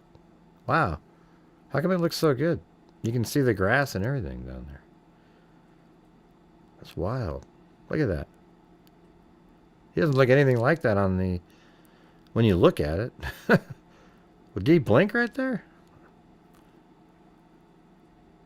Look how clear that is. That's absolutely crazy. It's wild. Let me do that again. I mean, that's just that's almost unbelievable. It doesn't look anything like that in person. That was way clearer. Where was it? Where were we looking at? It was like I almost want to keep looking at it. I don't even know what I did there. Oh, there, it was pretty good.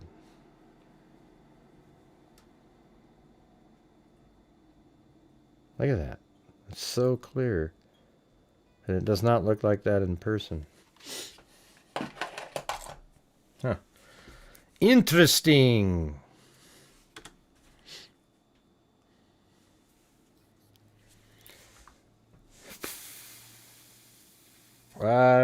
Something Chris ordered. No, wait. I don't know if it was... Yeah, I think she did it. I don't know where she got it. Pretty cool, though, isn't it?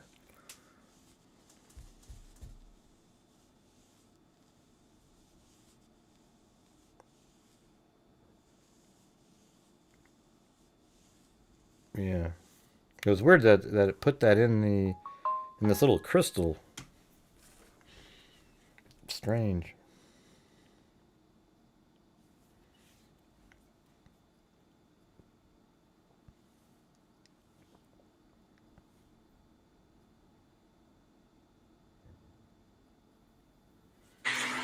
What is that? Oh, whoa.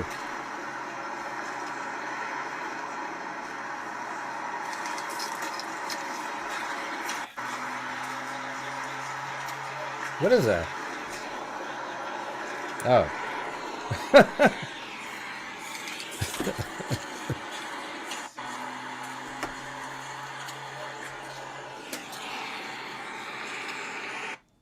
That was on my phone. I thought it was like the TV chunk coming in.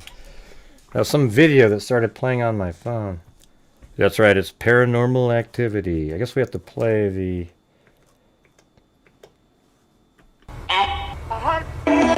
Wait.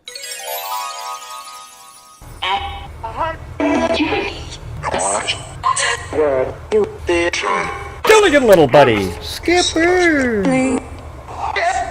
Man. There we go. Yeah, that was weird. My phone just went... I bet that on TV would have been pretty loud.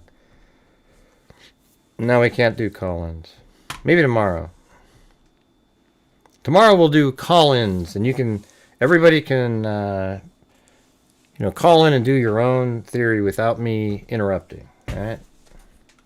Of course, the second you say something that can't be true based on the information, I'm going to interrupt.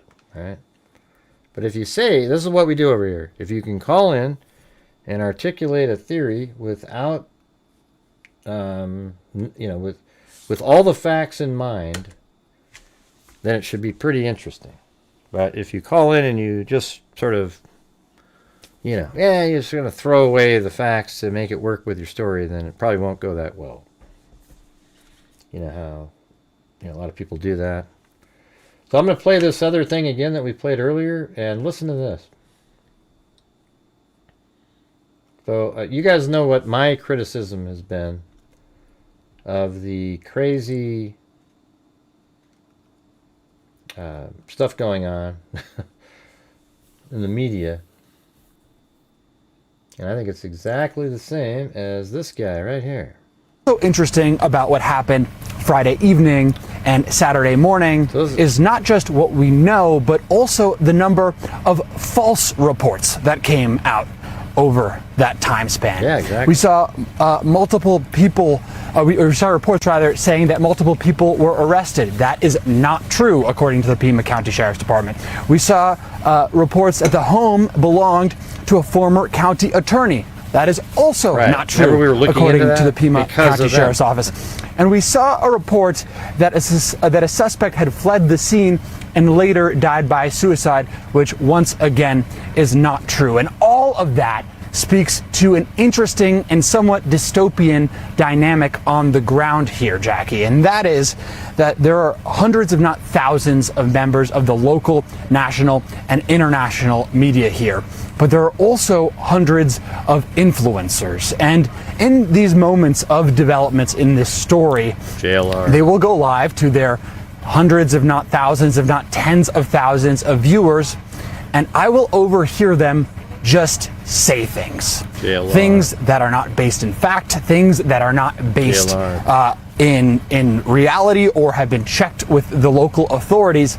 And it's interesting to see in real time, outside of Nancy Guthrie's home or outside of a crime scene or outside of law enforcement activity, see how some of these comments that are made without regard to the fact that a woman's life potentially hangs in the balance here, how those little comments snowball into this misinformation and disinformation. What's also... I thought that was perfect. And that's exactly what happened. Was that yesterday? Man, everything just sort of, you know... I think it was the day before. But anyways, it was just, you know, people start going, hey, here's the address. Great. Here's the address. Great, here's the address. Then you look it up. Oh, yeah, wow, it's a lawyer. And then his wife. Look at his wife does this stuff. But then you wait a minute. This is a Airbnb. So they don't even own the damn place. Oh, okay. Yeah. I didn't say their names. So. And then it just goes on and on and on. Oh, one of them took their life. And they were putting that in news articles that one of the people there took their life. And so then there was like 4 people. One was arrested in the car. There was 2 over there. Then 1 over there. Well, that wasn't true either. Right? And so that's what these jackass, you know, live streamers, whatever you want to call them, that are sitting there, they do the same thing every time, misleading the public for likes, views, and subs. And it works. Look at the number of people that watch it. It's scary.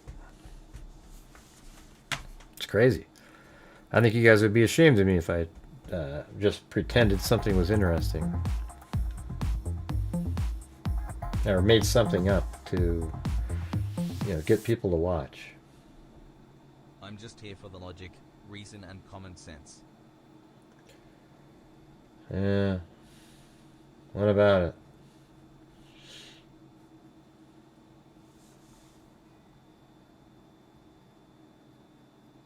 Mm-hmm.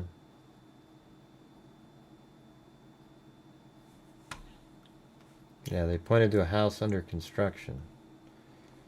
I got an email saying this one's under construction. So, you know, I mean, it was right across the street. You know, not a horrendous thought that maybe somebody right over here, every day they pull out, they see some, you know, that she's alone or something. Seems like the perfect vantage point for a perp to park behind it and observe the house. Maybe folks building the house bragged about Savannah's mom living right there, which, yeah, it's not a bad idea, actually. You know, however, the Google Earth here that we're looking at, let's do it like this. So let's see if we can debunk or, you know, just that piece of information.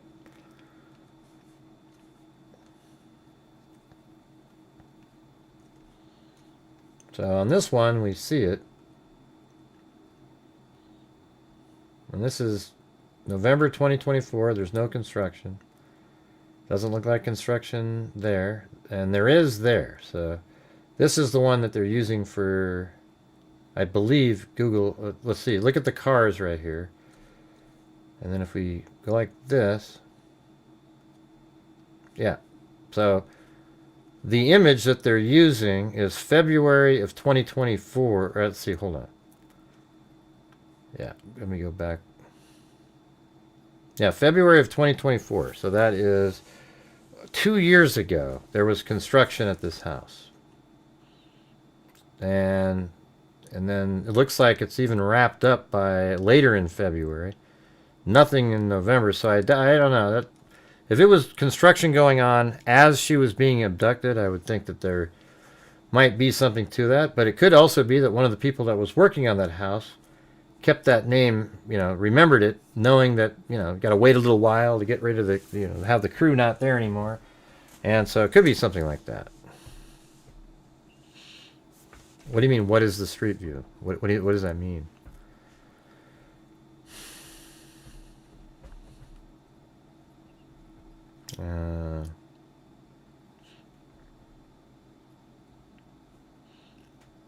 I'm just here for the logic, reason, and common sense. Awesome! I think I need to change the intro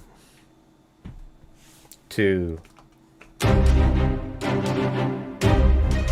Thank you for watching Grant Hughes Investigates on YouTube, where we use logic, reason, and that pesky common sense combined with facts. Let's see. They could have been in the construction crew. Yeah. Well, I just went through. I just told you that it was 2 years ago that was under construction.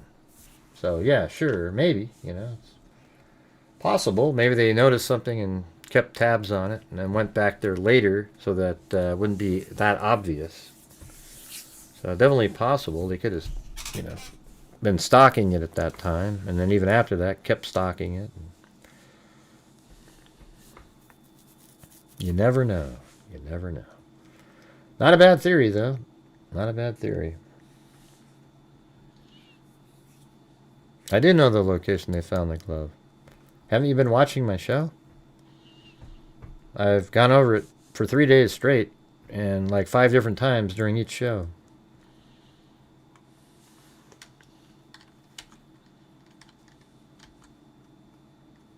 It was found right down here.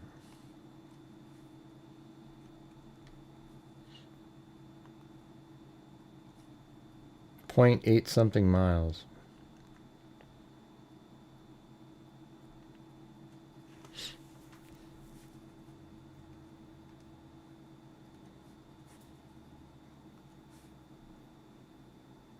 Oh man, this isn't even close to the right case here. I gotta move it way down there. I was in the Coburger case when I put the van and the person walking.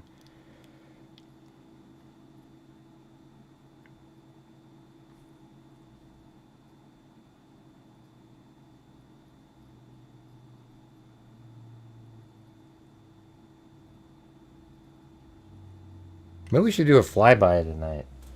Maybe the old school one. What do you guys think? Been a while.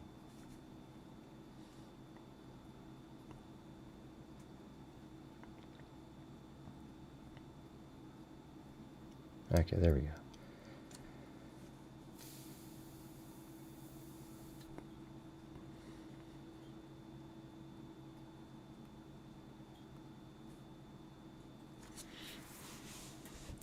Thank you, Wild Bill Wassman.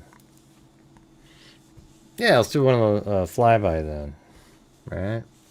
But, alright. Well, I don't really have much more to go on tonight. What do you guys have anything? Somebody said they sent me a picture, but I don't see anything. Maybe you sent it to, maybe it went to spam. Oh, maybe. Oh, yeah, I think you did. Is it a still frame of a matte fin? Sheriff Nanos responds to me about the local Phoenix News report that cites an inside source who says investigators believe the Guthrie case was a burglary gone bad and that Nancy Guthrie is still alive. Did not come from us. No idea, and even thought that is one of many possibilities. We would never speculate such a thing. We will let the evidence take us to motive. Okay. Yeah, so, I mean, I guess the sheriff doesn't think that. Who the hell knows, man? But we'll do a show tomorrow, and then you guys can... what I said is I'll give this thing a month, and if we're just still, you know, if a month is up, I'll only do stuff when we get breaking news. But I just feel like, you know, every day there seems to be some other element to discuss, but there'll probably be a point where, unless they solve it quickly, where it starts slowing down a little bit. Ah, Jesus. Man, you guys. I mean, can I just get moving on?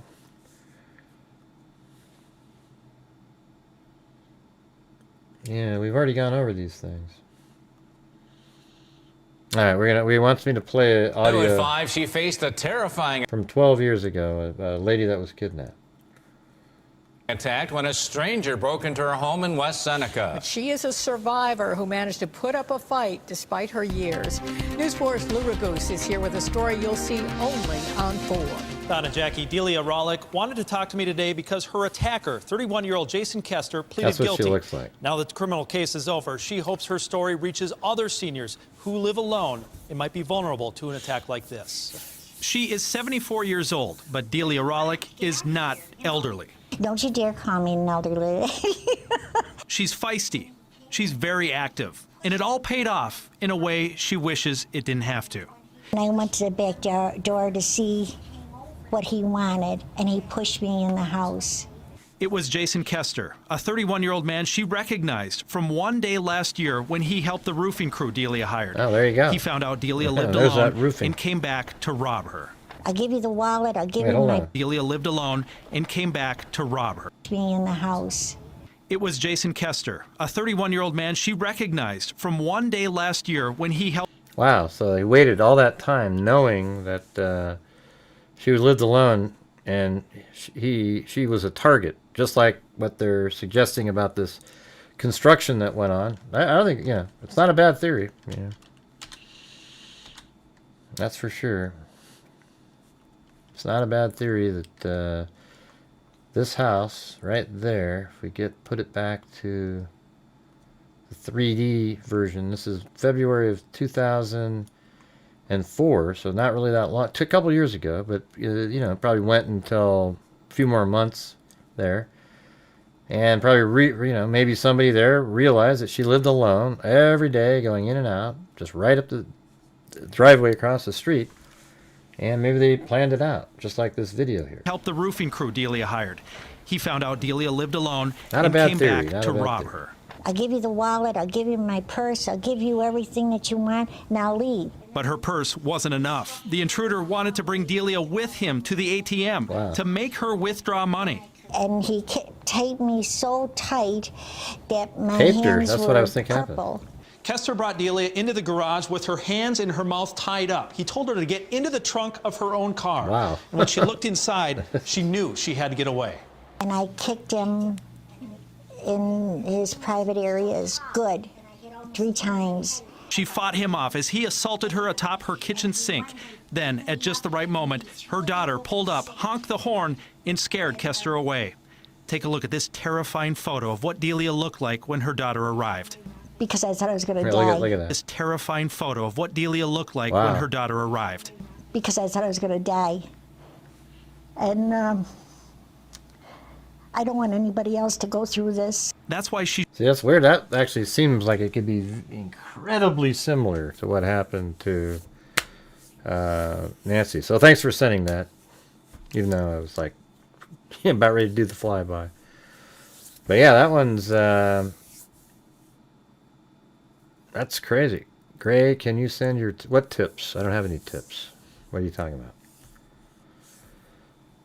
Yeah, so that's the thing is sure. I mean, that could be one of the people that was working over there. I mean, that matches. I mean, that's pretty amazing that sounds almost exactly similar to what happened to Nancy right there. And then you could correlate that construction right across the street up above there had something to do with it. That would be interesting if that turns out to be the case. It wouldn't be shocking.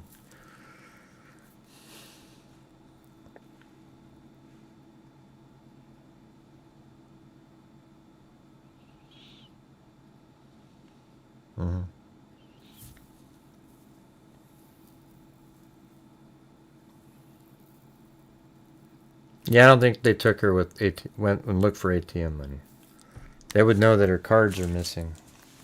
They seemed like they said her purse and wallet were still there.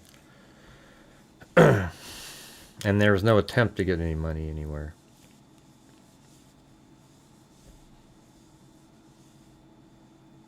The family didn't pay $6 million. I'm not sure what you're saying, Karen. Anyways, yeah,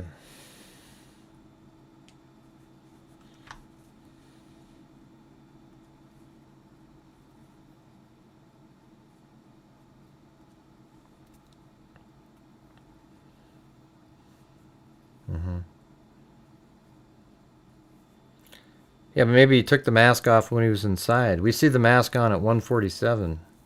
How do we know? How do you know it was still on after that? He could have had it on to avoid the security cameras, and the front one was turned off, so he wouldn't even need to wear it anymore. So who knows? Who knows?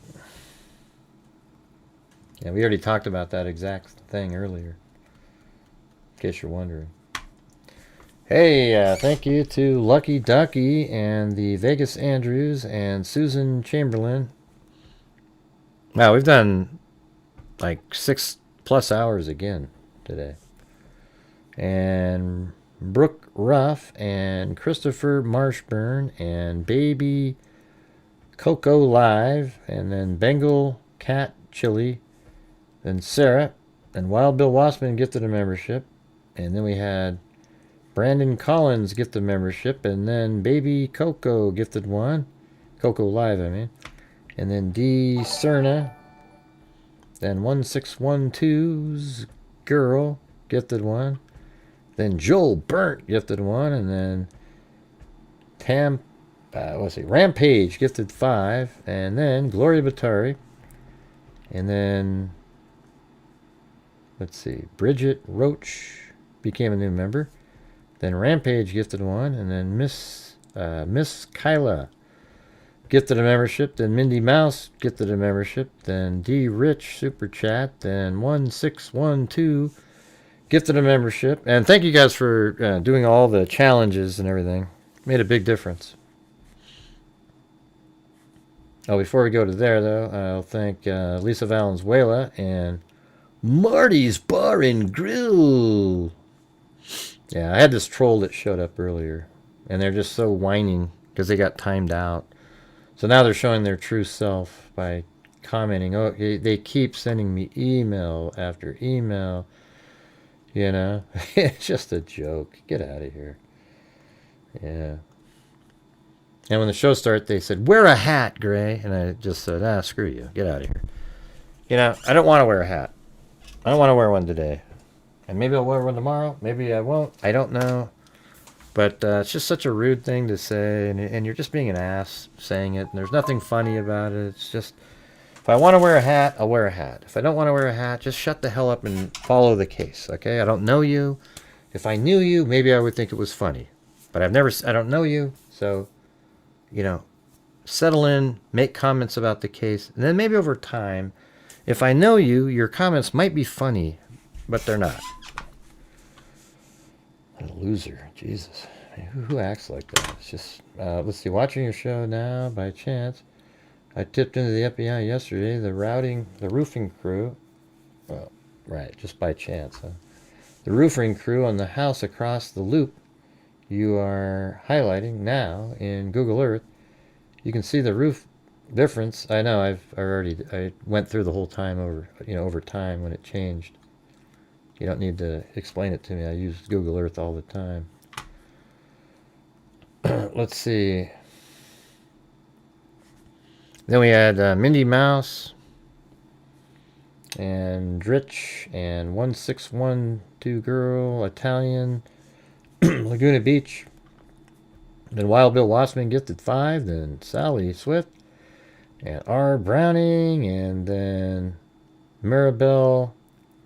And also, Bakalula gifted 20. I don't know if it shows up in here, but they did 20 memberships.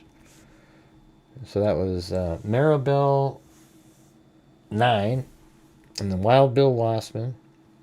I'm a DNA detective. Wild Bill Wassman.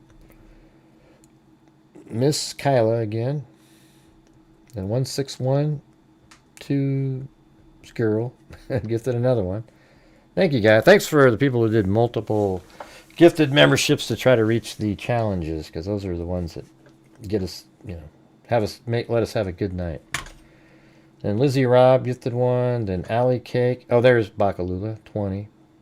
And then right after that, Rampage gifted 10 because they upped their challenge midstream. It was 5, and that was from Vermilion. Then Lynn, Random Bogey, Danny Mitchell, D-Rich, then Deanne Owens, then Shinobi Business, and also the one by the coffee by Lisa Valenzuela and Marty's Bar and Grill. Marty's was for 10 gifted memberships and then match that. And then we also have, let's see, where is that?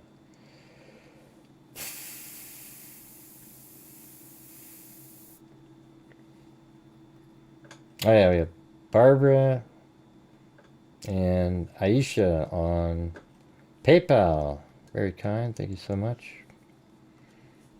All right, then Allie Cake, Scott of Flight, Jeff H.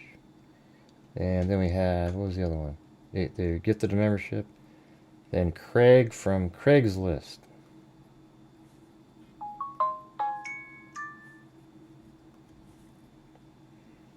And then I gifted 5. Then Jim Lawn gifted 5. And Wild Bill Wassman gifted 5. So that was, I think it was, Jim Lawn did a challenge, 5 for 5. But then I said I'll do 5. And then Wild Bill Wassman also did 5 on the end of that too. Then we had Deanna Owens. And then Charlotte Denny, Rampage, Alex, Sandy Shirley, Wild Bill Wassman again, Sandy Shirley, Mike Redman, then Timothy Cecil, Bad Juju, Miss Kyla again. Thanks, Miss Kyla. You helped out on all the little challenges. Cheryl Bullock, Jim Lawn, Phyllis Watson, Wild Bill Wassman again. And Wild Bill Wassman, of course, he did many of them. And then Rambo Van Halen. All right, which played right after Rampage. It was amazing. Their band came up next.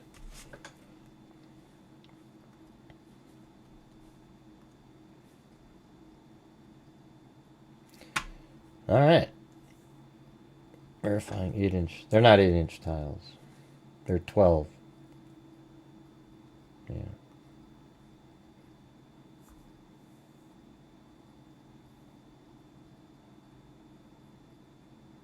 Those aren't 8-inch tiles. Yeah. All right. Anyways, you can just tell by the size of them. Makes more sense that it's 2 feet doormat and not a 16-inch tiny little door. You know, it just doesn't make sense.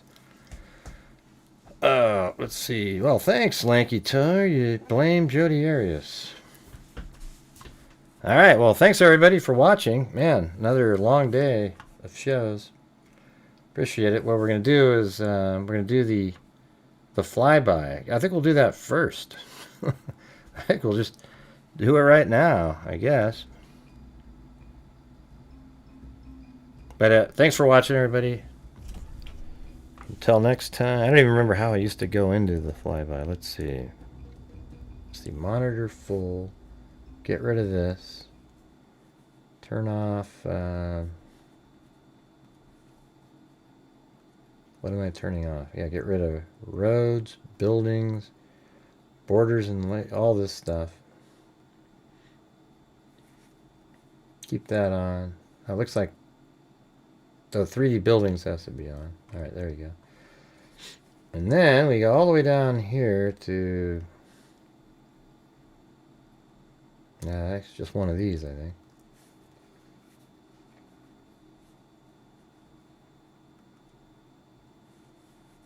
And then we turn on... What was the name of that thing? It was, I think it was under Jazz Cool Cats, is that it? No, that wasn't it. Let's see, it was... hell, it's been like months since we've done this. I think it was... What was the name of it? It had some kind of... Was it under wrap? No. New? Oh yeah, it was something like cool, a cat or something, right? Like, what was the name of that thing? Something cat.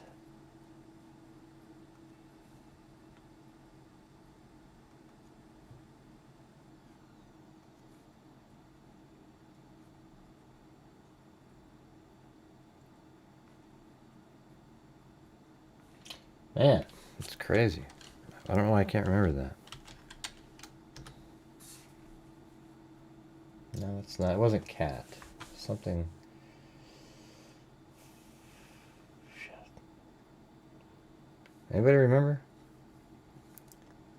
Hey, Bun, I don't care if you're confused. Just be quiet and wait. All right, thanks. God, we've just did 3 hours of shows. It's not confusing. Just listen to that part.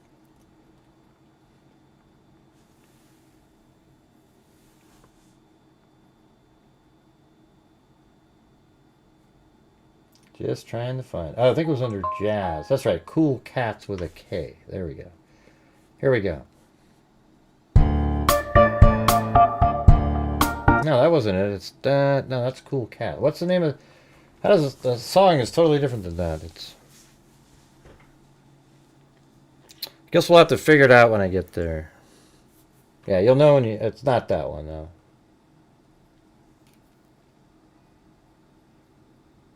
I'm just trying to remember it.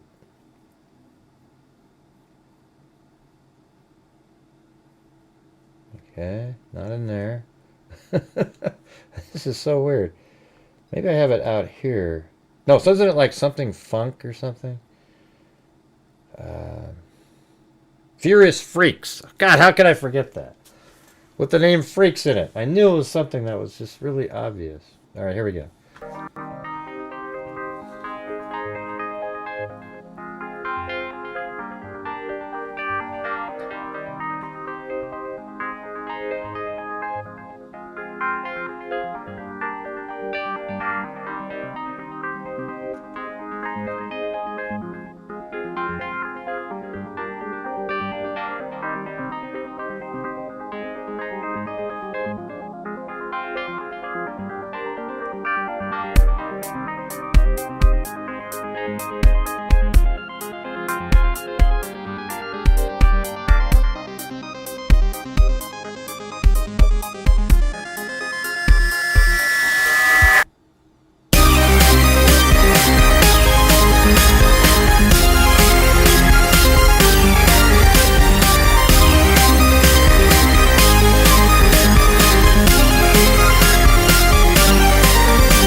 Let's see if there's another one. There's a whole bunch of these cool. Not that one. Let's see. 5x3. Oh, no, I have Paul Bunyan's. Paul Bunyan's toilet. Here we go.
I'll just start it over again. Full screen. One last time. All right.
That's cool, Bun. E22.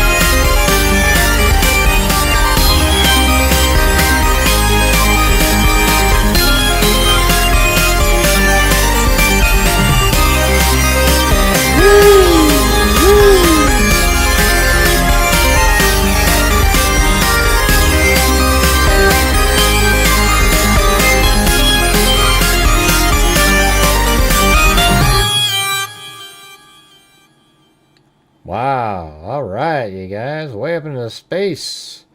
Next to the nebulae. Clack-clack-la-la-la-la. Well, there might not be one that we're aware of named that, but with the trillions of nebulae out there, you must think that one of them has to have that name. All right. Well, thanks, everybody, for being here tonight. We'll see you guys tomorrow. And as I always say, until next time, be safe out there. Hope you guys like the flyby. Thank you for watching Grant Hughes Investigates on YouTube, where you'll be inundated with logic, common sense, reason, and facts in true crime cases. If that's something you appreciate, join us here at Grant Hughes Investigates. If not, find yourself wallowing in sorrow when you get absolutely nowhere following the true crime cases. Thank you very much for watching, and as I always say, until next time, be safe out there.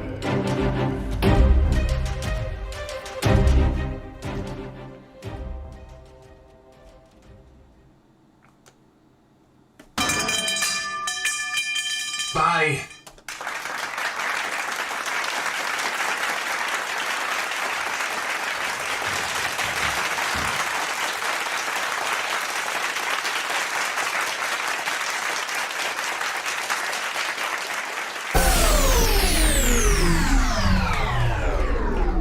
Correct.